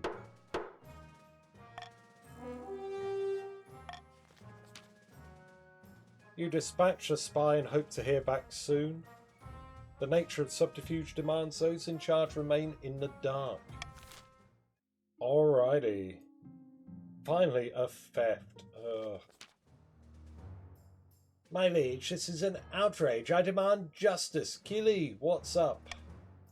Last week, Lord Patrician Quizmany shook my hand as a supposed show of reconciliation and stole my family's lucky ring in the process. Depths below. Nonsense. Rummage through your drawers and I'm sure you'll find a thing. Your Highness, a feud has stood between our families for centuries. Quizmany's ancestor left my ancestor penniless after a cutthroat dice game. Please, being a bad gambler is hardly a grievance. Enough! I know Quizmany stole my priceless ring. It brings a much great luck and bounty. And my dear cousin is to wear it when they marry.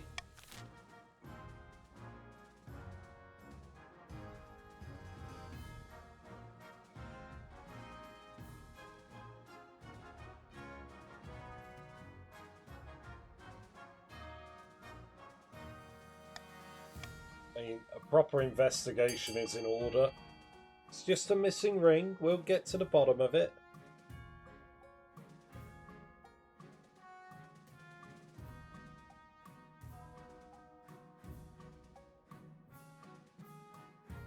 Wah, wah, wah. Oh god, yawn, yawn, yawn.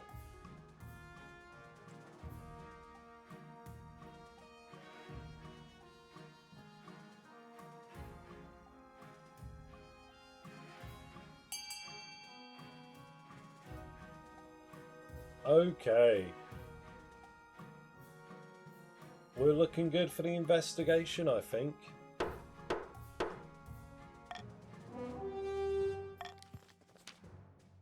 Gilly thanks you profusely, but the patricians are furious that the accusations are being taken seriously. You ordered a Chancellor to search Quizmany's home for this special ring. Goodness me! I do enjoy such tales about mysteries. I shall do my best. Okay, alright, it's rough out here. Why can't I... Oh, there we go.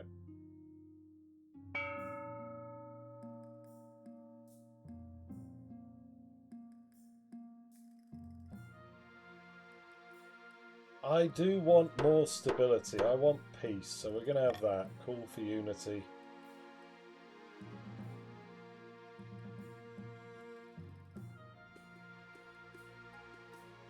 Okay, the deceased searching for the ring, pagan prophecies.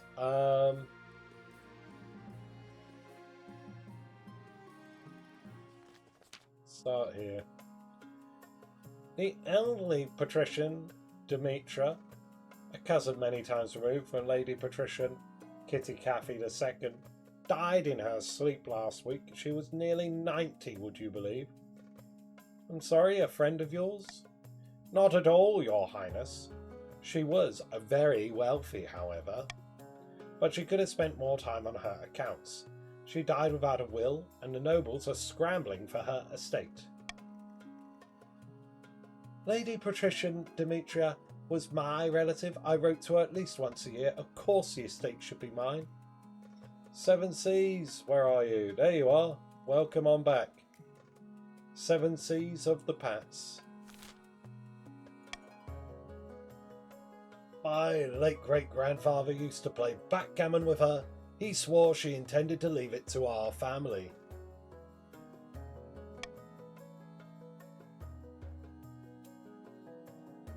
By the 9th, that's a pitiful claim.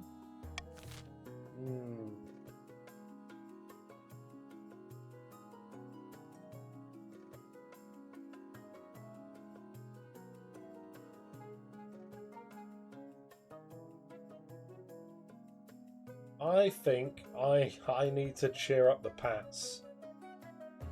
So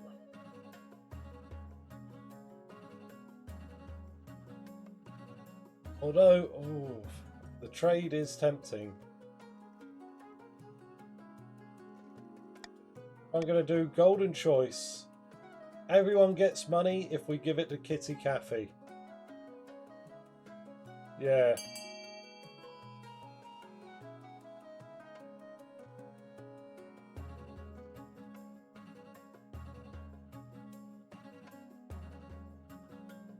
We haven't even passed first phase of the scheme. Yeah, I know. Sometimes it pans out like that, but that's what the role play's about. I can cheer Kitty up. Yeah, there we go. Kitty, Kitty, get some money.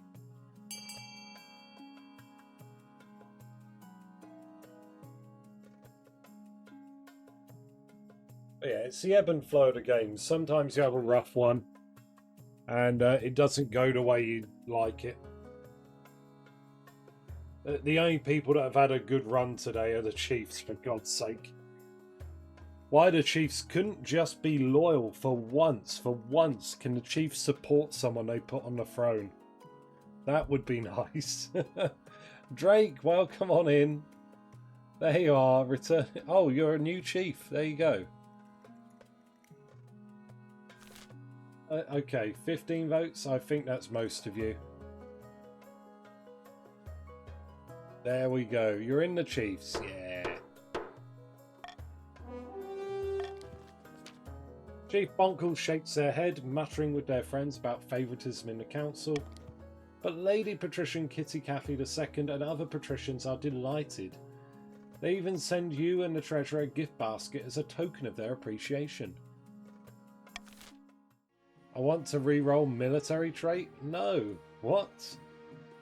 I'm trying to protect people here. Your Majesty, I found Baron Killy's ring, but the situation is delicate. Lord Patrician Quizmani's niece has it because Killy's cousin used it to propose to her. Another Octavia? My guardian Quizmani doesn't understand true love. My dear Emmy and I are meant to be together, feud or no. All we want is a quiet life. A little garden, a flock of geese, 20 acres of land or so. No one knows about this romance yet, but tensions are high. Both regions are using the feud to fuel a full-on rivalry between barons and patricians. Perhaps I'm soft-hearted, but I can't help feeling for this young couple. Is there some way we could resolve this peacefully?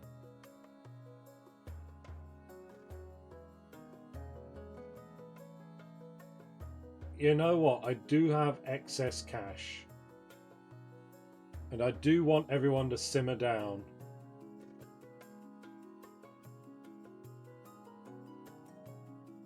I'll provide a dowry to soothe the noble's feelings on the matter. Octavia Q from Quizmanic. Ah.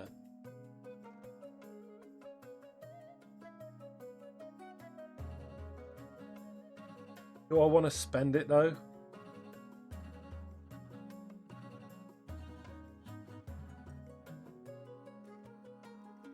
Yeah, I mean, it's that or quietly advise them to break it off.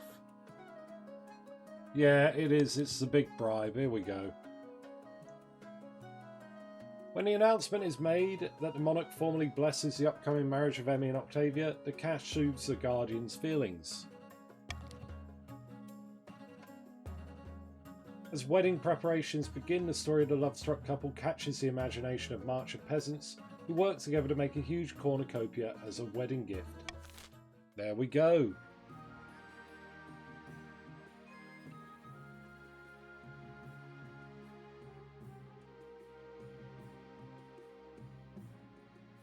Hold on, I hear an alarm going off. Let me just check outside for a moment. I'll be right back.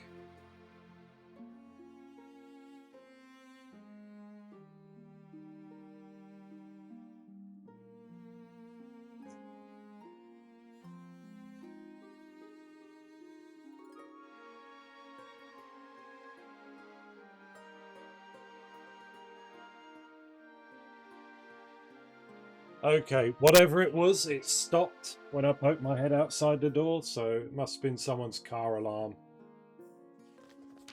There we go. The Northern Chiefs, God Speakers, have uncovered an ancient prophecy. And what does it say? That's all beside the point. All I know is that this specific heresy is spreading like wildfire and must be stamped out immediately. What she means to say is, the chiefs plan to use the prophecy to justify unseating you. True or not, many Northerners believe it. Okay, what do I need to do? You must ensure the faith in the Ninth God is strong across the kingdom. It will be our best defence against the pagans. It's ancient and we had to find it first. Yeah. Ha ha ha. You've activated my ancient prophecy card.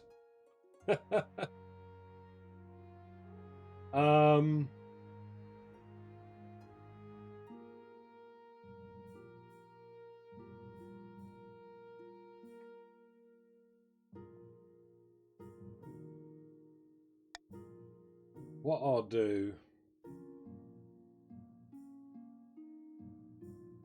This isn't going to fix it, is it?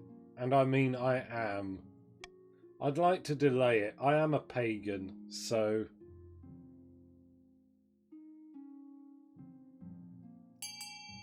We'll do it again, yeah. We will toot, and you will hear it.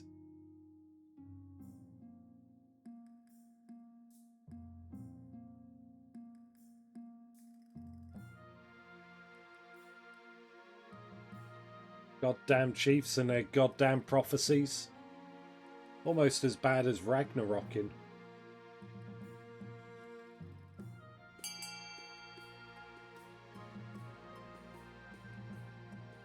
Okay, 16 votes, that's most of you.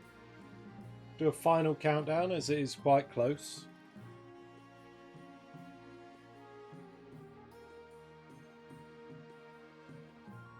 There we go. What do we got?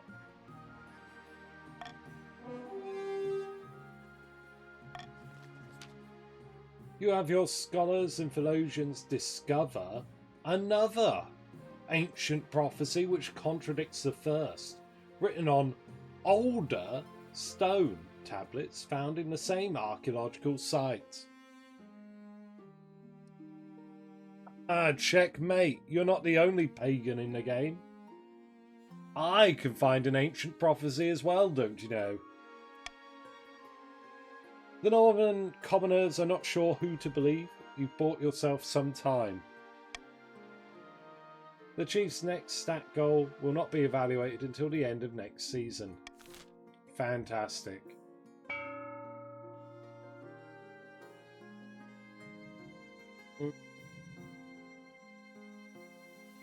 Yeah, I think both the Pats and the Barons are kind of stalled for the time being.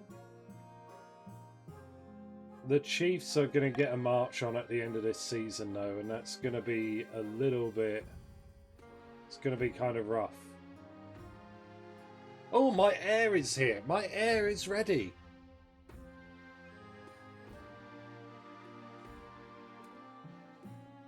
I think older hurts the credibility. You could call prophecy number 2 outdated. I will see you in the debate halls. Older stone is better because it's older. Duh. Alright, let's do the happy couple, the warlock, and then my heir.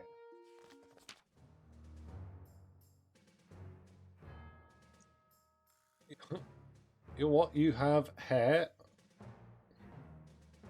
Here we go. One of my favourite emotes I made. There you go. Bold. Your Majesty, that couple from the march and the coast are here to speak to the council. Oh, Your Highness, you brought us so much joy. I can't believe I finally get to be with my dear Octavia. Yes, an Octavia of your very own. But it's not all good. We want to get married and start a farm together. Enjoy some peace and quiet for a change. All we need is each other, a few adorable animals. The wedding would be tiny, 300-400 people at most. But of course, Kili and Quizmani refuse to give us anything. Please, my liege, help us just once more.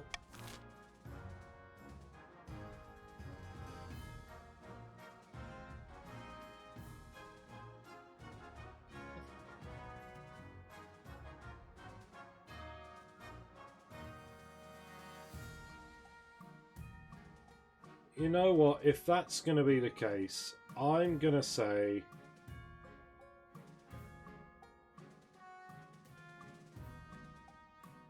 we should send them to the north. Yeah, the north will accept them. Yeah.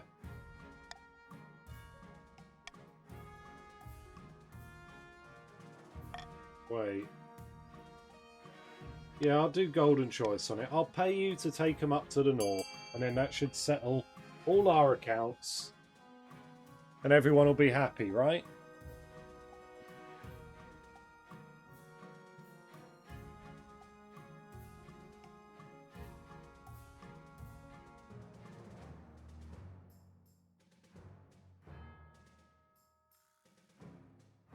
Seems fair. Yeah, there you go.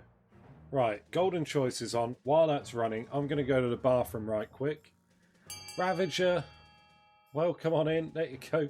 With a name like that, you've been placed in among the chiefs. I see you own the game. So hopefully you know what's up. If you have any questions, feel free to ask in chat. Vote C, but with a frowny face. Did that do it? No, it didn't, Joan. Oh, okay, there you go. Frowny face. Why frowning? I'm gonna be back in a minute. I'm just going to the bathroom and back.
Alright, sorry about that, I'm back. Evil Nun, another new face. Welcome on in.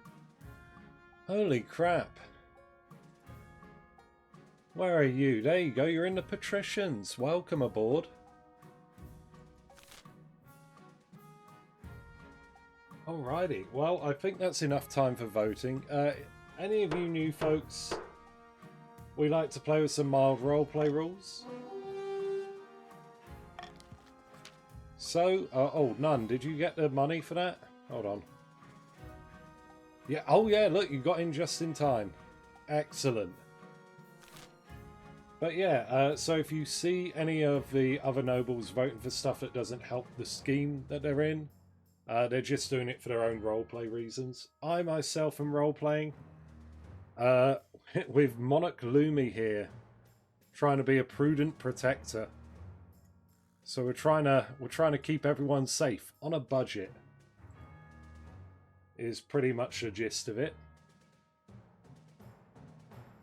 But yeah, got any questions? Feel free to ask in chat. Few nobles want their relatives to become humble farmers, especially when it's because of whirlwind romance with someone of a rival lineage. Neither the barons nor the patricians are happy to help, that's fine. But the chiefs welcome them eagerly, even giving them some scrubby land to live on.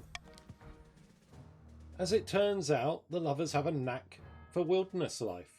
Helped along by the lucky ring, they quickly cultivate a thriving farm that brings prosperity to the area. Emmy and Octavia even named their first child after the Monarch. Little Lumi grows up peacefully in the country, far away from the feuding families. Love it. More money? It's always more money. Holy crap. Alright, the Warlock is here. The spy returns at last, creeping into the council hall. Good day to you, your majesty. I have learned much. A warlock called Etrivion de Opry is drawing power from a hulking artifact buried deep in the very soil of the March.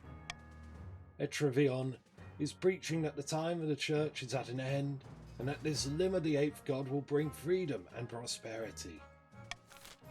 Oh my god.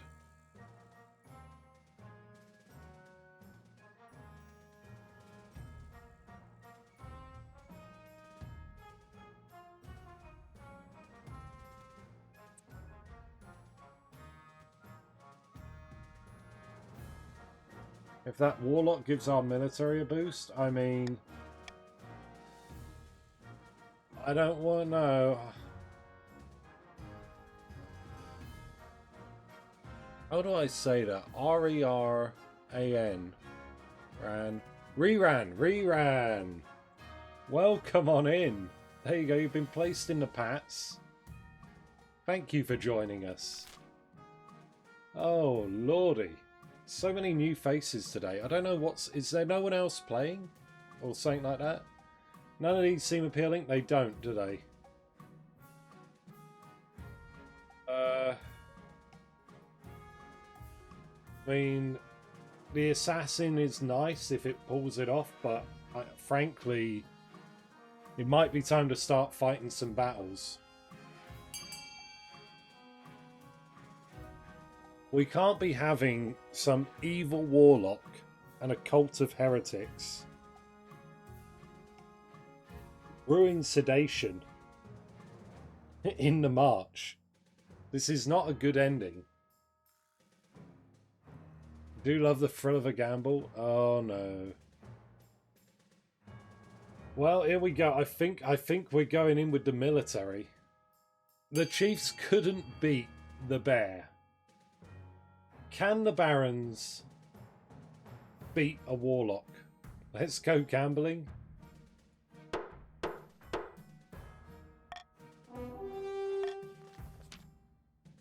He settles as your agent departs. No. No! After several weeks, your spy master nervously reports that the charred body of your spy has been dumped on the palace steps. Of the troops who accompanied him, there is no sign. Tenza, hello, welcome as well. Blimey, another new face.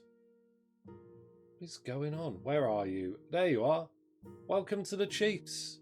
I see you own the game, so thank you very much. Make yourself comfortable. We do like to roleplay here. I might just get like a rolling screen. 666 military? Is that the Warlock's secret? Is that what the Warlock's been trying all this time? Your quest for an heir is finally complete. You stand before the council holding a small child in your arms. The council hall is filled with nervous silence.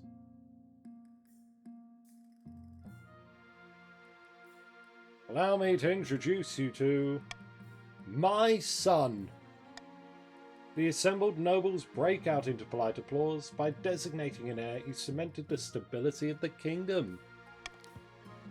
Your esteemed highness, may I be the first to congratulate you on the birth of your son? What is his name? 7 Seas, you're looking tired as hell, buddy. Lumi II. Marvellous, your esteemed highness. I'm sure little Lumi II will grow up to be a chip off the old block. Congratulations on finding an heir. Now you just need to fulfill your ambition to win the game. Expect a visit from a spy master soon. Alright. Far to the north, an ancient ceremony in a smoky clan hall reaches a fever pitch. Arnie, the chief's claimant, sits atop a throne of bones, surrounded by godspeakers chanting in a forgotten tongue. And thus, with Morgana as my witness, I hereby crown you king in the north, Lord Render, soon to be king of all the kingdom. Glory to the Lord Render, chosen of Voltor. Glory to Morgana and the north. The assembled chiefs roar in chorus with each other, steins are smashed against one another in celebration. Maybe the chiefs will rebel. Maybe they will. Now we must bring down the false monarch in the south and fulfill the prophecy. The only question is how. Okay, Chiefs, you can A. lure the monarch to the north and sacrifice them in a pagan ritual. That involves lowering your own defiance. Or B. sacrifice thousands of goats to the old gods and call upon them to intervene. That involves raising your own farming, so you'll have to move something 2 ticks no matter what. Looks like it's lowering own defiance.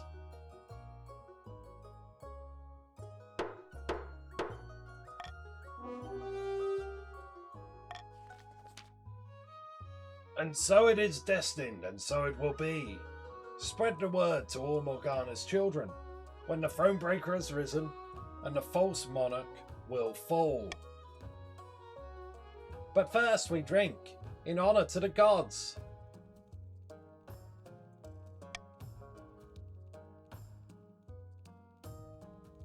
More cheers erupt through the clan hall. Come morning, there will be a lot of work to do. For the final stage of their scheme, the chiefs must lower their defiance to 2 or less.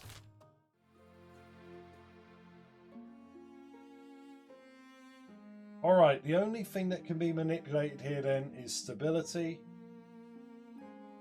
So barons may want A to lower the stability a step.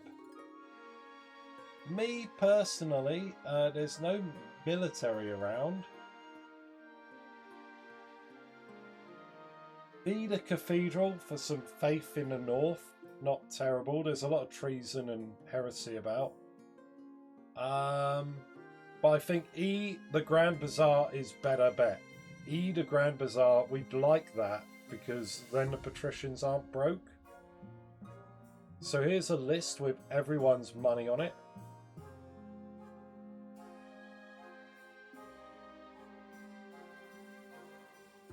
We should choice down before. Wait, what?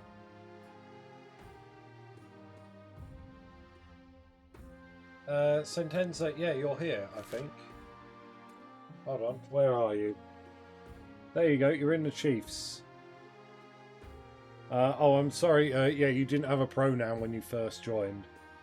But this game will be coming to an end sometime soon.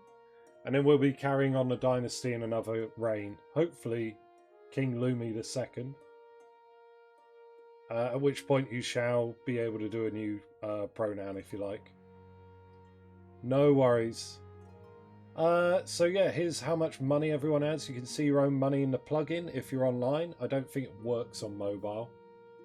But you'd have to be on your computer. Gonna start the auction. Now, type !fund. Followed by the letter of the item you would like to fund, followed by the amount of money you'd like to fund it with. The top 2 items at the end of the auction will be built and take effect. Everything else will be refunded back to you. You have about 40 seconds to get your funding in, everyone. So try not to miss out. There is, however, a short delay on stream, so I will type in chat when there are 10 seconds left.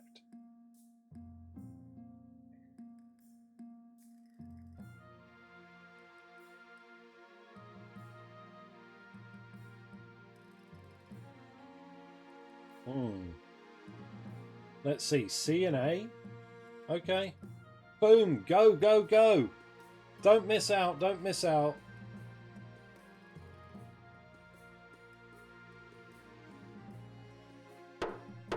Ooh, a few of you cut that close. I don't know if you made it. Damn.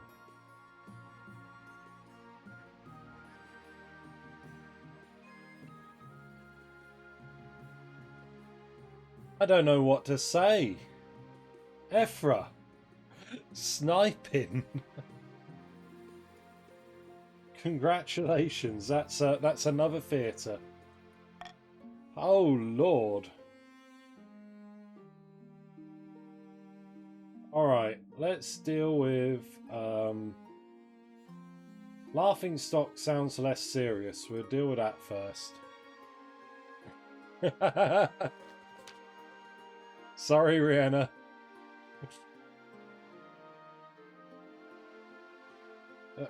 Oh, okay, it's this one.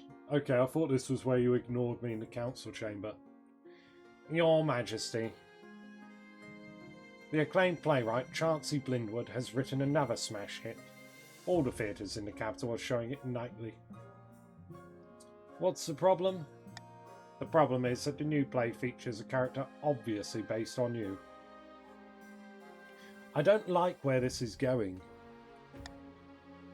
The character is played by a professional clown named Biffo.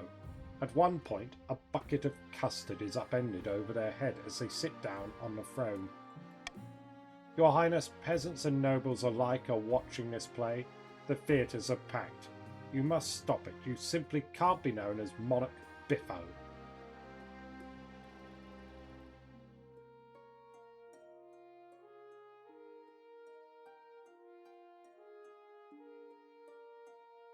Oh, it's the Baron's doppelganger on a test. Oh my god, yeah. We've actually got someone doing the doppelganger scheme while Biffo's about. You know, I think I'll put out a warrant for... do I do an arrest? Yeah, I'll do an arrest. 2 days later, Chauncey Blindwood is brought before you in chains. He's shivering in his little pointy boots. We caught up to him as he was boarding a ship to Republic of Curf, Your Highness. Curf? Curf? He's a Curf?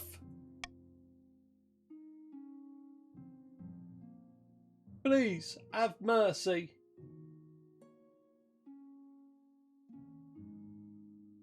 Order him to change the role into a heroic one. Yes, of course, I'll rewrite the role immediately. As satires go, it's a little broad anyway.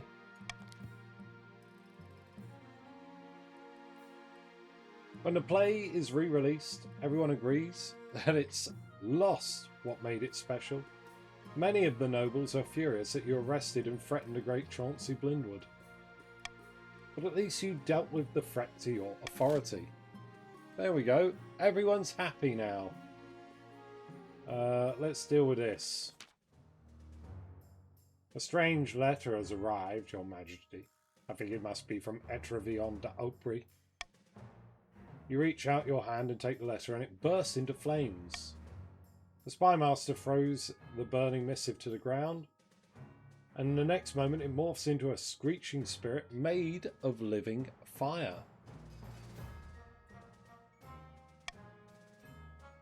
Witchcraft! Witchcraft! Speak, apparition! Have out with your devilry! A voice like iron dragged over hot coals proclaims. I hear you wish to kill my master. I know you tried, you pig. Meet my master at his temple beneath the gods' good ground, or he will drown the march in blood. The burning spirit takes flight and begins to circle the council chamber. Rare sprite? Yeah, you only see that in like 3 different events, and this is one of them. We will have no parley with this madman. Tell this abomination be gone. I have a notion, Your Majesty. A parley would present the ideal opportunity to meet the inner council.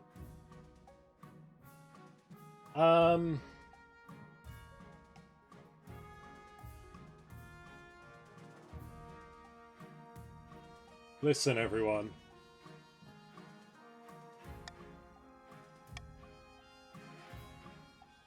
Take up arms. With me. We've got to break the 666. We're finally doing it. We're gonna have a fight. We're gonna have a fight, and I'm gonna pay you money to do it. Let's go punch a warlock. That's how you send a message? Yeah. Now we're gonna send one back. Except it's gonna be with thousands of troops marching lockstep. Wow, look at that. Some unity. True unity. You're all chomping at a bit. You all want a civil war. But it's a civil war between us and someone else. Us and the warlock and his cultists. Alright, 23. 5 of you have yet to vote. But I think that's most of you. I'm going to do a little countdown in chat. 3, 2, 1. And we'll move on.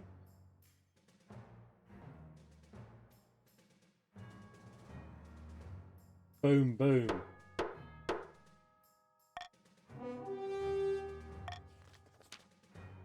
Burning spirit shrieks and then dives at the floor. It vanishes in a shower of sparks.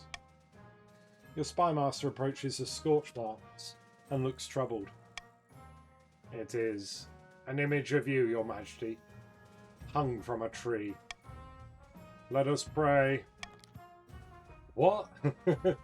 The archbishop comes in to the middle of the chamber and kneels against the black marks made by the vanished spirit. War is at hand. You must lead this kingdom to prosperity or ruin on the field.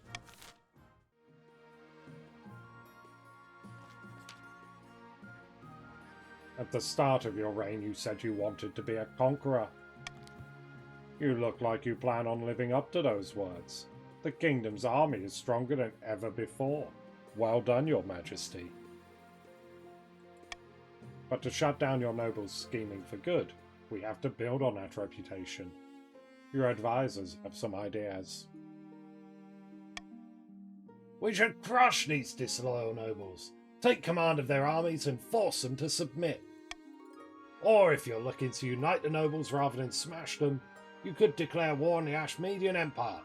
They'll forget their schemes if you win. We are so back. And, alright everyone. Here's the deal.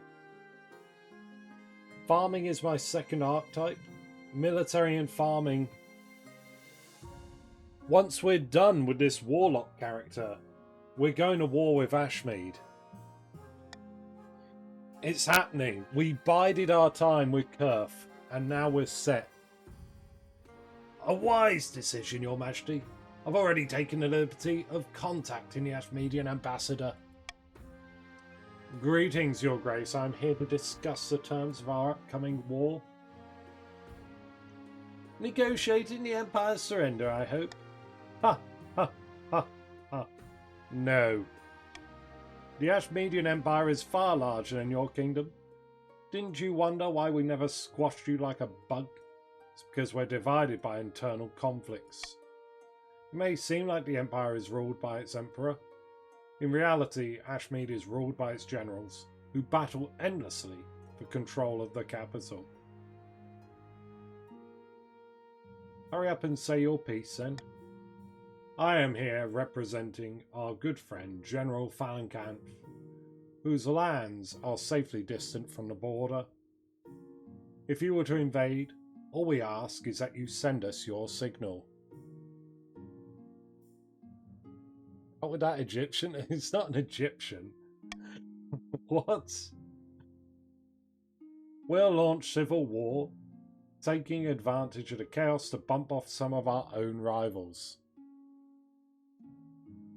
You Ashmedians and your infighting make us sick. Are you really trying to claim that your kingdom has less internal drama? Don't make me laugh.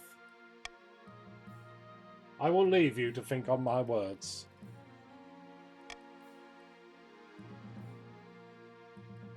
If we take advantage of the Ashmedian Empire's internal divisions, we may actually have a chance.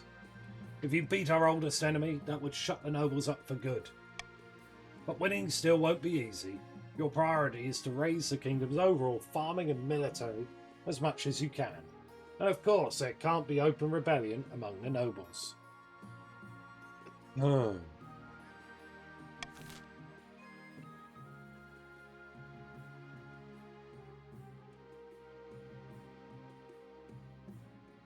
Well, here we go. So, yeah, it's not looking great. I think both of these are going to be, what, like a 70% roll? You never know, we might do it. Money-wise.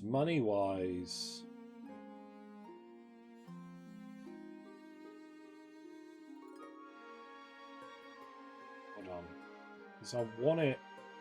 Because I think I'm going to need money for this fight.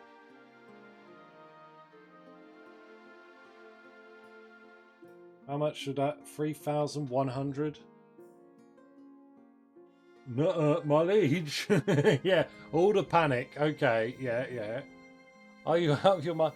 But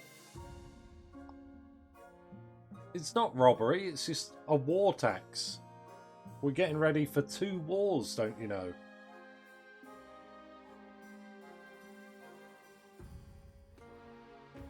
Rebellion while at war with the Empire would be funny. Down with his king. Oh no. Okay, alright. God damn it. It's not like I... Listen, I've been feeding you money all game today. Even the poorest of you that chase yourselves down to 0 gold have got 700 in your pocket now. But okay.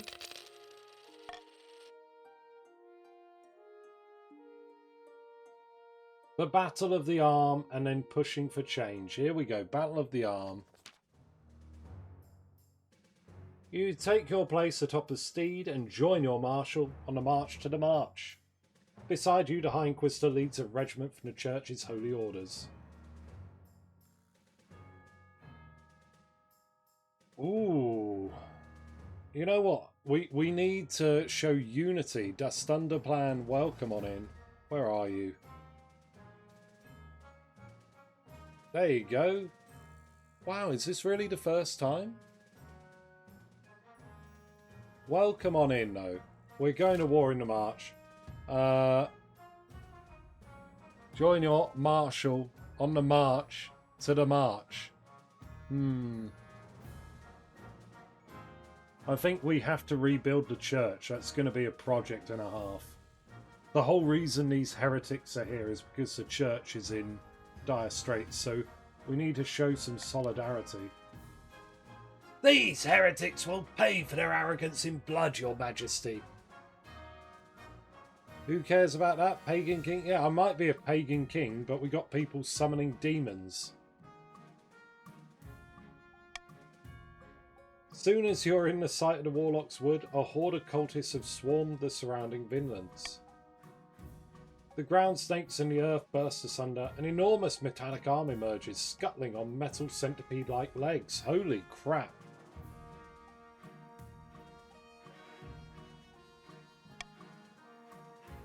Etrevillon de Aubry is astride the monstrosity, his staff held above his head. The closed fist of a giant arm begins to open. Your Majesty, we must strike before it's too late.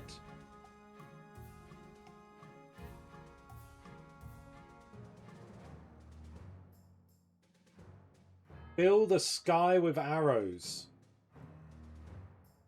I'm not a particularly bold or daring individual. Yeah, I think I would want to soften them up a bit. Fill the sky with arrows. The sky is filled with arrows, but it's not enough.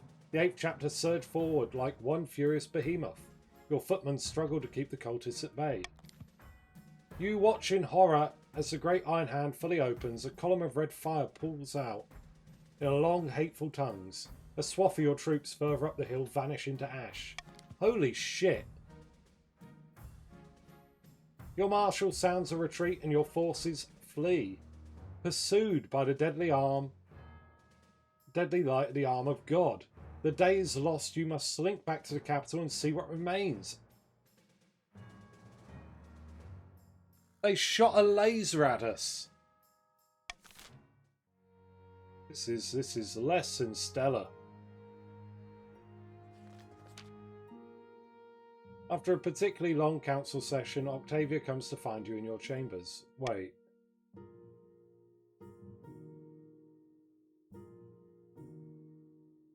I didn't know the game... So, my wife was named Octavia, and this was not the Octavia I married.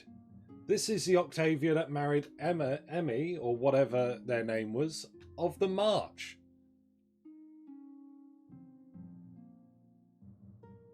Yeah, no, but this isn't the Octavia I married. This is the Octavia that married somebody else. The game has locked the name in. Holy crap. I didn't know this could happen. I don't think I've seen this before. We just had a wife swap. Yeah.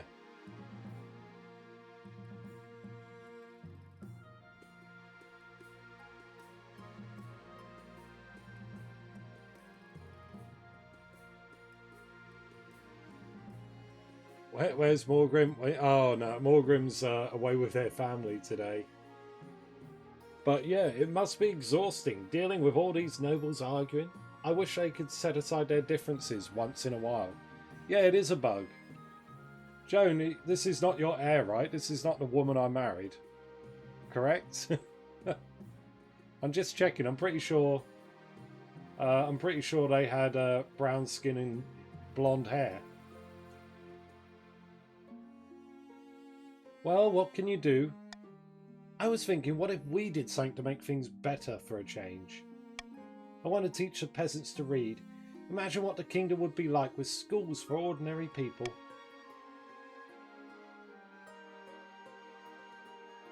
The other patricians say citizens can't learn, but right now they don't get the chance.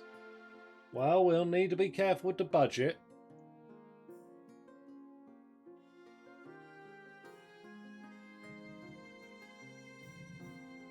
Not quite yet. You're not in rebel territory yet. Yes, I understand. I'll do whatever I can. She kisses you on the cheek before hurrying out to enact her plans. There we go. More trade in the coast. That's good. For the last few months, your marshal has been crisscrossing the kingdom, drumming up troops in preparation for your first strike against the Ashmedian Empire. Today, at last, she's returned, and she's brought the patricians with her. Your Majesty! The nobles are proving reluctant to commit their soldiers to your cause. They sent a delegation to speak with you.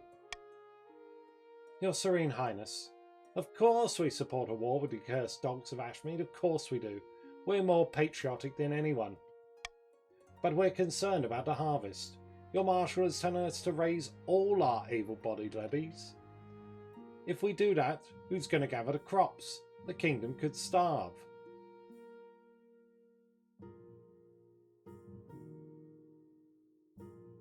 Oh, we wouldn't want that. It's just damn cowardice, if you ask me, Your Majesty. But all the nobles are echoing this nonsense. These fools are worried about going hungry for a few years.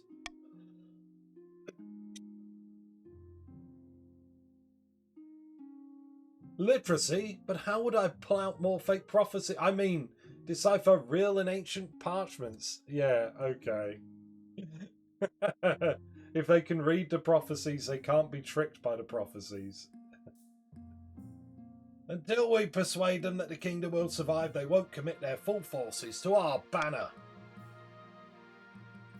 I shall assure you, Lady Patrician Evil Nun, that the kingdom can survive a few bad harvests.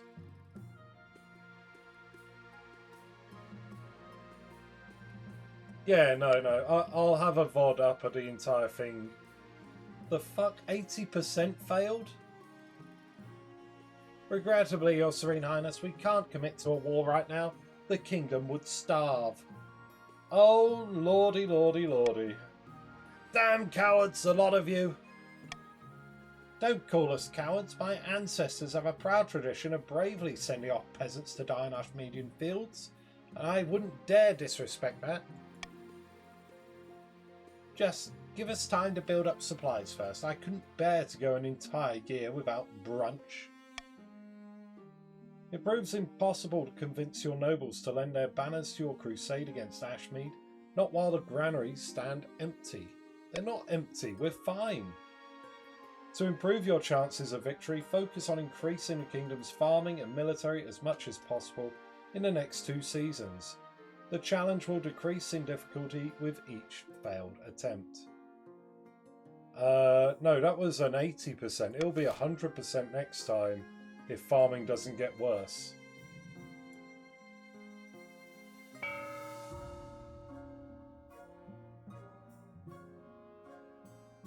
Alright, I kind of need money more than anything. So there's going to be an exchange here.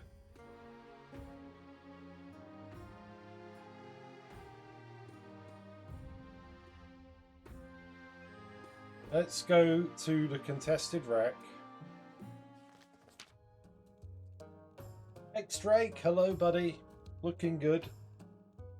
An opportunity, your greatness. A curved ship sunk last week just off our coast. I request permission to salvage the wreckage. Curved vessels are always full of valuable things. Wait. Reran, what is it?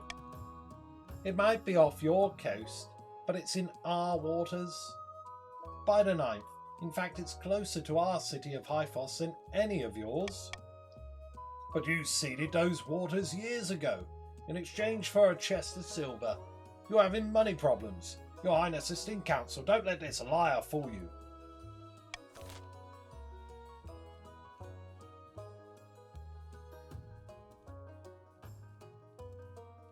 Okay.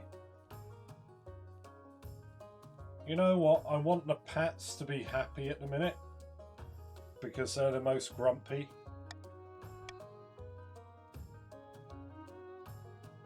Would you give the Pats the royal gamble here so I can get a little bit more money?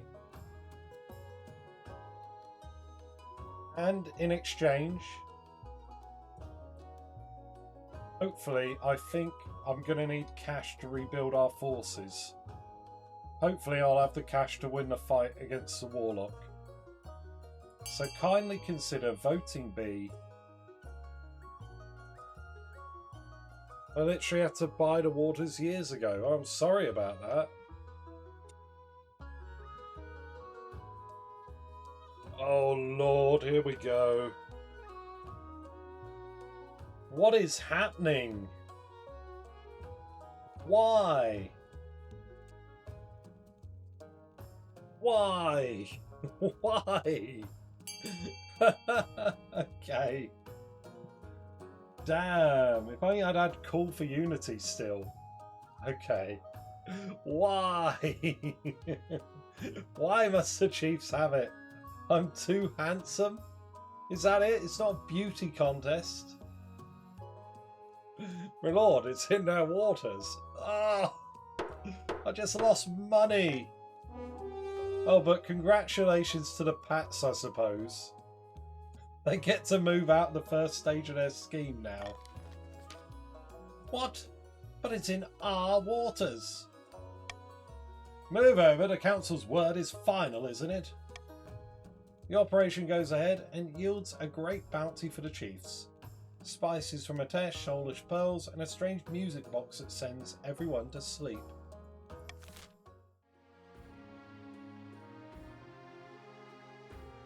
Okay, well, I don't have money, so we may as well do this now. We're at the edge of doom, your majesty. My keep is under siege. Our armies cannot hold out against the 8th chapter for much longer. Oh my god. See? I could have hired something.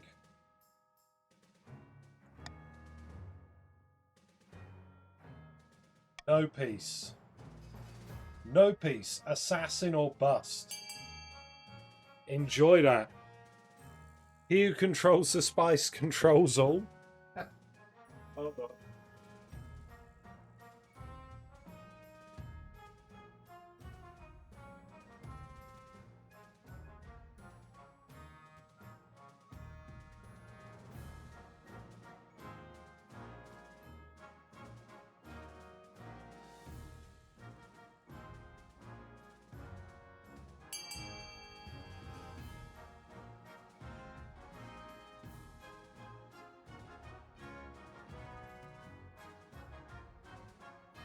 Glad to see that you're all in the fight.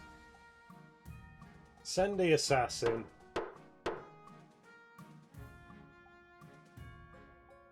We gambling again, 40%. It's all we can do. Your spymaster bows and leaves the chamber without a word. A few days later, your spymaster returns. She falls on one knee, shame written on her face. Forgive me, your majesty. The assassin failed. He was caught just as he was about to cut the warlock's throat as the monster slept.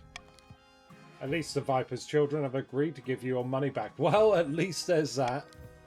The news is devastating. The barons rise as a group and leave in silence, too stunned to be furious. A few months later, holy shit. Holy shit.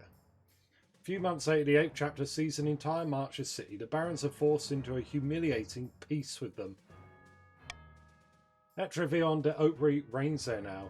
He is the father in the march, and his victory will stain the crown for a generation. We are not doing good. This is bad. Everyone, this is really bad. It's not okay. That's right, it's not okay. During the council meeting, Octavia is in the middle of a speech about her education program to teach peasants of the kingdom to read. I must say I was surprised by how well the schools are being set up. This is outrageous! I mean no disrespect, but teaching the villagers to read is a foolish endeavour.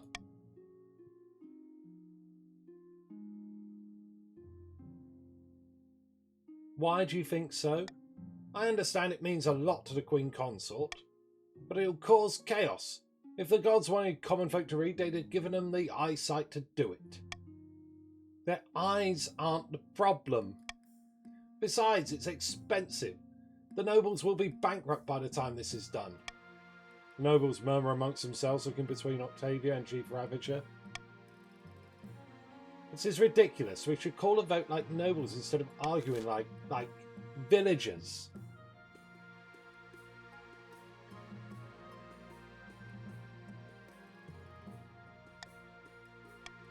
Well, here we go. Golden choice on B. It's apparently the only way to get through this without everything going completely to pot. Golden choice on B. Money, money, money. Ringing the bell. Money, money, money. Everyone, come and get your money on B.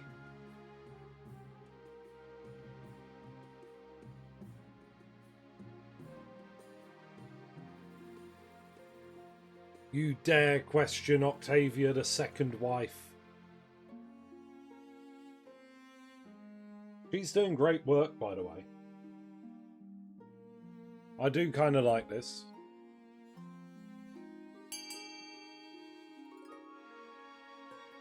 I was contemplating keeping my integrity, but then I remembered I love taking bribes. Fine, I'll take the money. Bribery is a strong power. It needs a nerf. It is the meta. Suffice to say.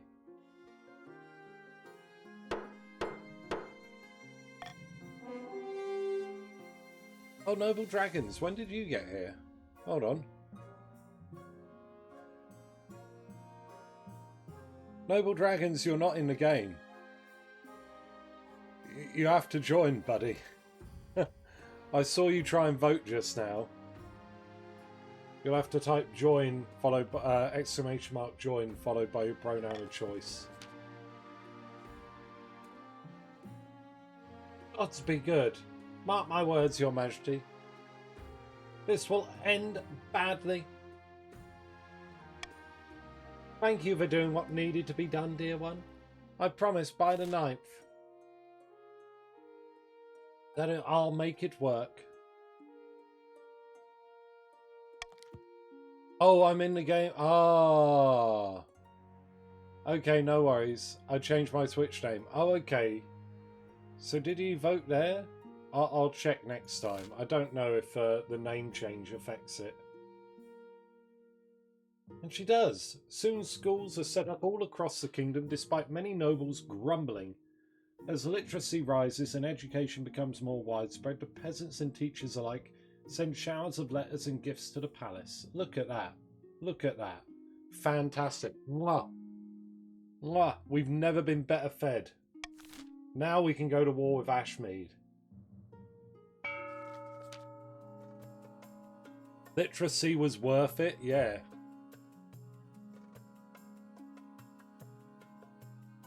The only ironic thing is the chiefs have the highest trade and farming. How they've done it, I don't know. In a dingy seaside tavern, two patricians of the coast meet to plot their latest scheme. The treasury is practically empty. The monarch is struggling to fund their ambitions. We're perfectly placed to offer them a loan. So helpful of us. Indeed, these loan agreements will be as friendly as a bear trap.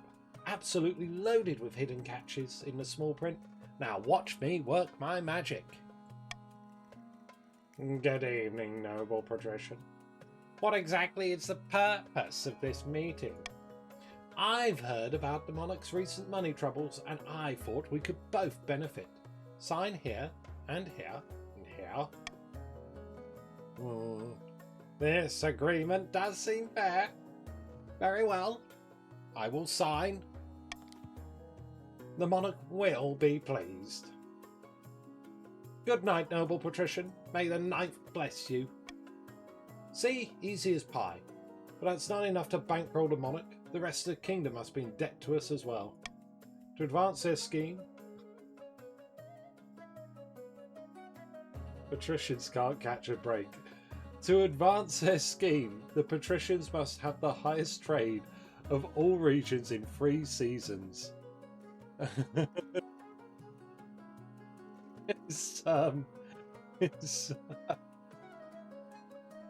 Oh dear. It's fine. Emo, welcome. Emo Gay King, welcome on in.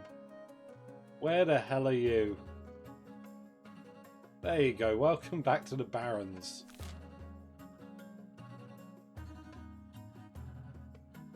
All those farming on the north coming from the new couple that we sent up there. I don't think they've been that quick in raising a whole new generation. And Teeny, welcome! Hey! Welcome back to the Chiefs, Teeny. Good to see you back. Don't worry, we're going to have another game right after this one. Holy shit! Oh, I didn't realise the Chiefs' Defiance skyrocketed there.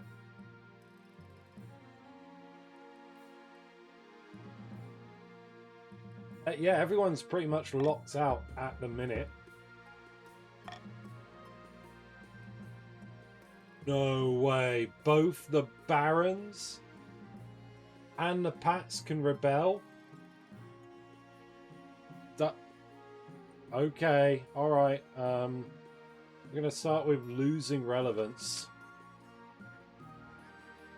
This morning you'll be cutting the ribbon on the new library, then giving a speech at the gardening festival. I've prepared some inoffensive jokes about flowers for you. You know, this seems kind of familiar, does it? Can I get to Pesky Parrot X? If you die enough times, but people very rarely, I think we've had a couple of people make it to a V, a 5. Tell me a flower joke, Chancellor. Somebody's been secretly adding concrete to the soil in my garden. The plot thickens. Oh, relax, everyone. I'm just pulling your leg. I think those jokes are deplorable. Very good, Your Majesty. See how I laugh? Hang on, isn't there a council meeting today? Why, yes, Your Majesty, but the nobles told me you weren't attending council meetings anymore. They said you were happy to let them decide the matters of state. I said no such thing. Oh dear. Quick, let's head to the council hall. We might be able to catch them before the session begins. Oh, your majesty, forgive me for not bowing. We didn't expect to see you here today. What exactly is the meaning of this? Don't take offence, your august majesty. We thought you'd be relieved to have the reins of power taken from you.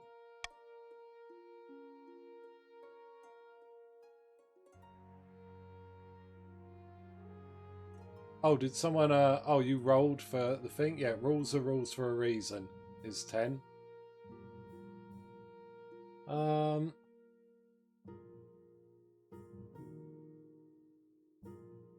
And what gave you that impression? By the 9th, your esteemed highness, anyone can see that you're not fit to rule. Let's take care of things from now on. Would it be so bad? Thrifty could end it there. Yeah, I could. Tap the sign. What are you going to do? Wait. What do you mean, what am I going to do?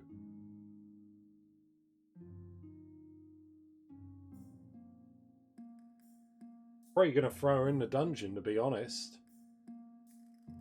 Put the fries in the bag, Thrifty? What? No. Gudako, I'm sorry. Can't have you talk to me like that.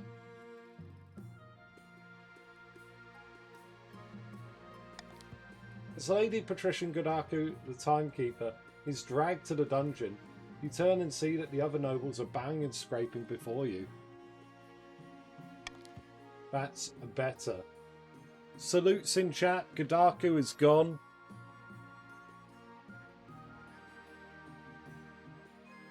Where's my kill count? That's the second noble removed from the council today.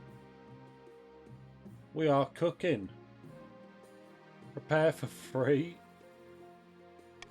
Gudaku the second will join us, though. Sorry, Gudaku. Oh, you're going to lead the rebels? No way. Okay, right. Your Majesty, the Queen Consort has amassed a great deal of popularity lately. Indeed, I didn't think it'd be so successful. Hundreds of letters have been arriving at the palace. Some of them have even been making needlepoint depicting the two of you. Rumours sing they hold up a monumentally ugly piece of embroidery showing you and your wife sitting in a castle. You think. How charming. It's quite sweet, isn't it? Look, some of them even made replica cornets like the ones we wore at our wedding. And this is so weird. Because she's not the woman I married. She's a bug. A bug person. Oh, and a group of my biggest fans want to come for a tour of the palace. What do you think? I caution against the idea, Your Highness. A certain distance from the peasantry affords respect for the royal family. Eliminating that distance, well, it could have repercussions. Oh, I hadn't thought of that. Oculassus, welcome on in. Where are you? There you go. You're in the patricians. King was scammed with some wicked witch. You married the crueler queen? Pretty much. It sounds like it.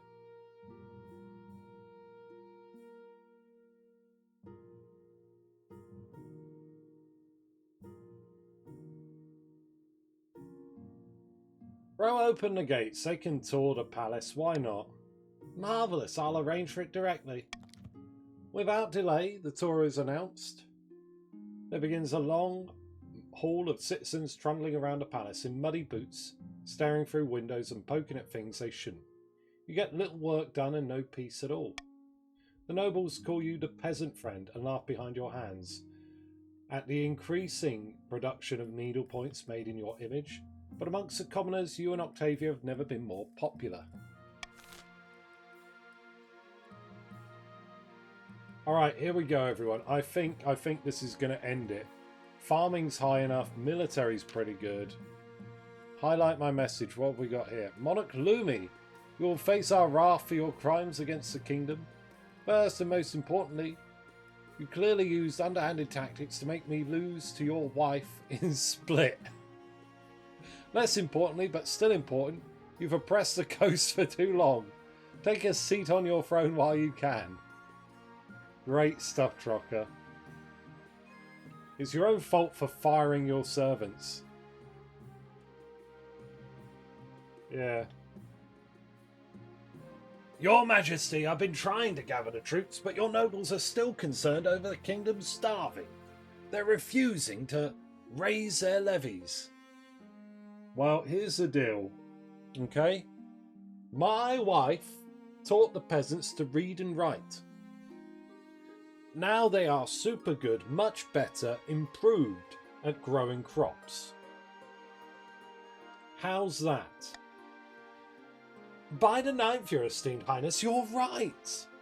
The kingdom can survive a few hungry winters if it means teaching those Ashmedian bastards a lesson. That's the spirit. I trust we have the backing of the patricians in starting this war then. Yes, Your Serene Highness, let's do this. One by one, your marshal approaches the nobles of your council, seeking their approval for the launch of a war against Ashmead. Aye, Your Majesty. The chiefs will never back down from a fight. You have our axes. When it comes to a war, you can rely on the barons, Your Majesty. Let's give the Ashmedians a good kicking. The nobles are united on the idea of a war for Ashmead, Your Majesty. Right, well, we'll see how long that lasts. I'll assemble the troops at once. Farewell, Your Majesty. I have to switch computers. 666 military on the go. Yeah, it's 100% again. Welcome to the Forever War. We're in it, lads. We're here. When your marshal returns to the capital a month later, she's at the head of an army. The soldiers set up camp outside the city walls, their armour gleaming crimson in the light of dawn. The Forever Winter. I'm looking forward to that game when it fully launches. It's a bit buggy now, but yeah. Let's inspect the troops. Is that a Pikachu? Oh, nice. Pikachu Fragger's gun emote. The camp stretches for miles outside the walls of the city. The ground has been churned to mud under tens of thousands of boots. As you approach, you are greeted by an awesome sight. Rank upon rank of hard-faced footmen, holding swords aloft, knights on horseback, their plate mail glinting, archers and crossbowmen training furiously, hitting target after target. Beautiful, ain't it? We're ready then. Let's march. Your soldiers let out a full-throated roar. For the kingdom! For the monarch! The army is a vast, stinking, hungry monster that swallows up the landscape as it marches south. When you arrive at the border, your soldiers spill across like a flood, sweeping away the surprised Ashmedian sentries in their path. To tell the truth, you don't see much of the fighting. Your job is just to give inspirational speeches before the battle starts, wave a sword around a little bit, and then duck back into your tent. Despite that, or perhaps because of that, your first Ashmedian campaign is a huge success. You return to the city, and as the city gates swing open, you're greeted by a rush of joyous sounds. Clapping, cheering, the peasants are throwing roses and needle points at your carriage. Trailing behind you, of course, is also a retinue of wounded soldiers, nursing deep-seated trauma and grieving their lost comrades.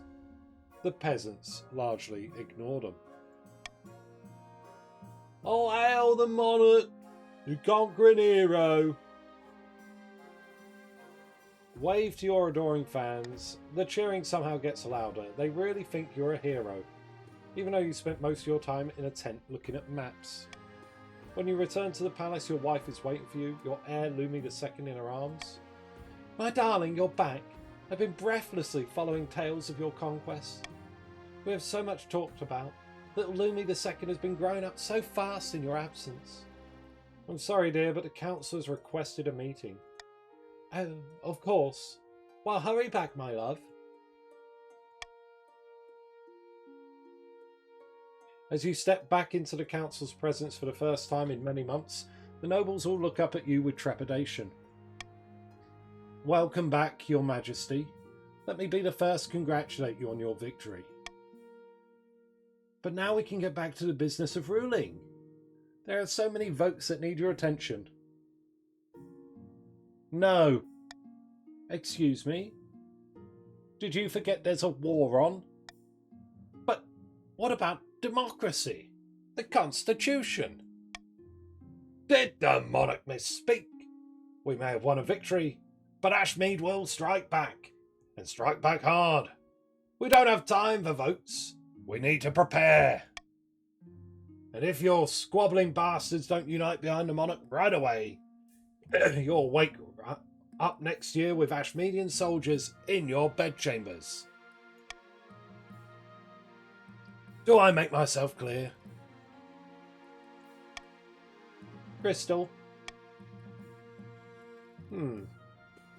Nothing like a common enemy, eh? Aye, Your Majesty. If there's one thing we hate more than each other, it's the Ashmeadian Empire. After that, nobles never defy you again, but it's not like your life gets easier.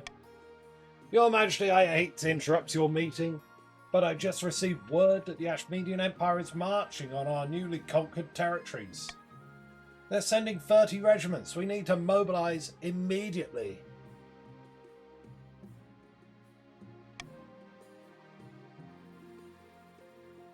This is fine. Monopoly next time? Maybe.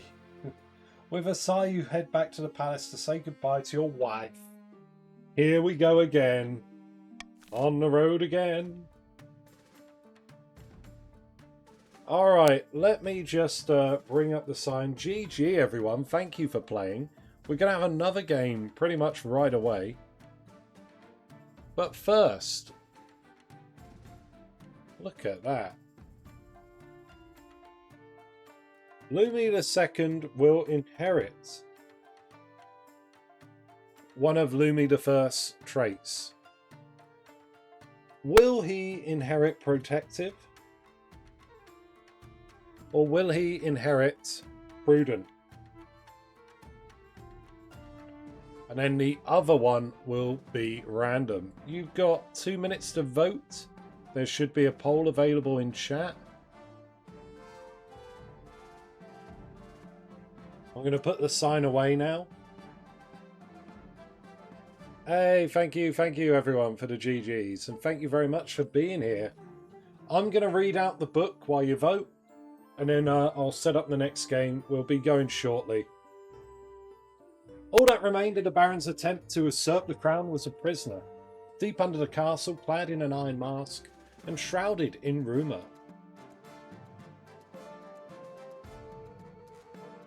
The chiefs decided that the time must not have been ripe. The prophecy was quietly forgotten by all except the God Speakers, who waited for the right omens to arise again. The patricians failed to turn the kingdom's debts against it, and a moment had passed. Ever practical, they set about collecting interest and hoarding wealth, waiting for the time to scheme once more. Monarch Lumi's reign spanned another 15 glorious years, mostly spent fighting in foreign fields. They conquered land from Taverlin and Ashmead, lost it, campaigned to get it back. By the time the old warrior died, they were battle-scarred and celebrated as a hero. But most of all, they were tired. Tired. A tired conqueror. Monarch Lumi the Bold? Yeah, we did almost get fried by that magic super laser. I was married to 2 different Octavias of the coast. And King Lumi II will be following in my footsteps. Lumi the Bold. Bold? Yeah, bold. They're both pronounced the same way, aren't they? The Bold. Whopper is nearly at 20k. Good job. And holy shit, look at King Lumi II. Protective and prudent. Oh god. Alright, I'm going to roll a dice here. Alright. On an odd number, I'll take protective. On an even number, I'll take prudent. Protective it is. Call for unity. Yeah, exactly. So, I'm going to still be protective, and I'm going to roll up something random for the prudent.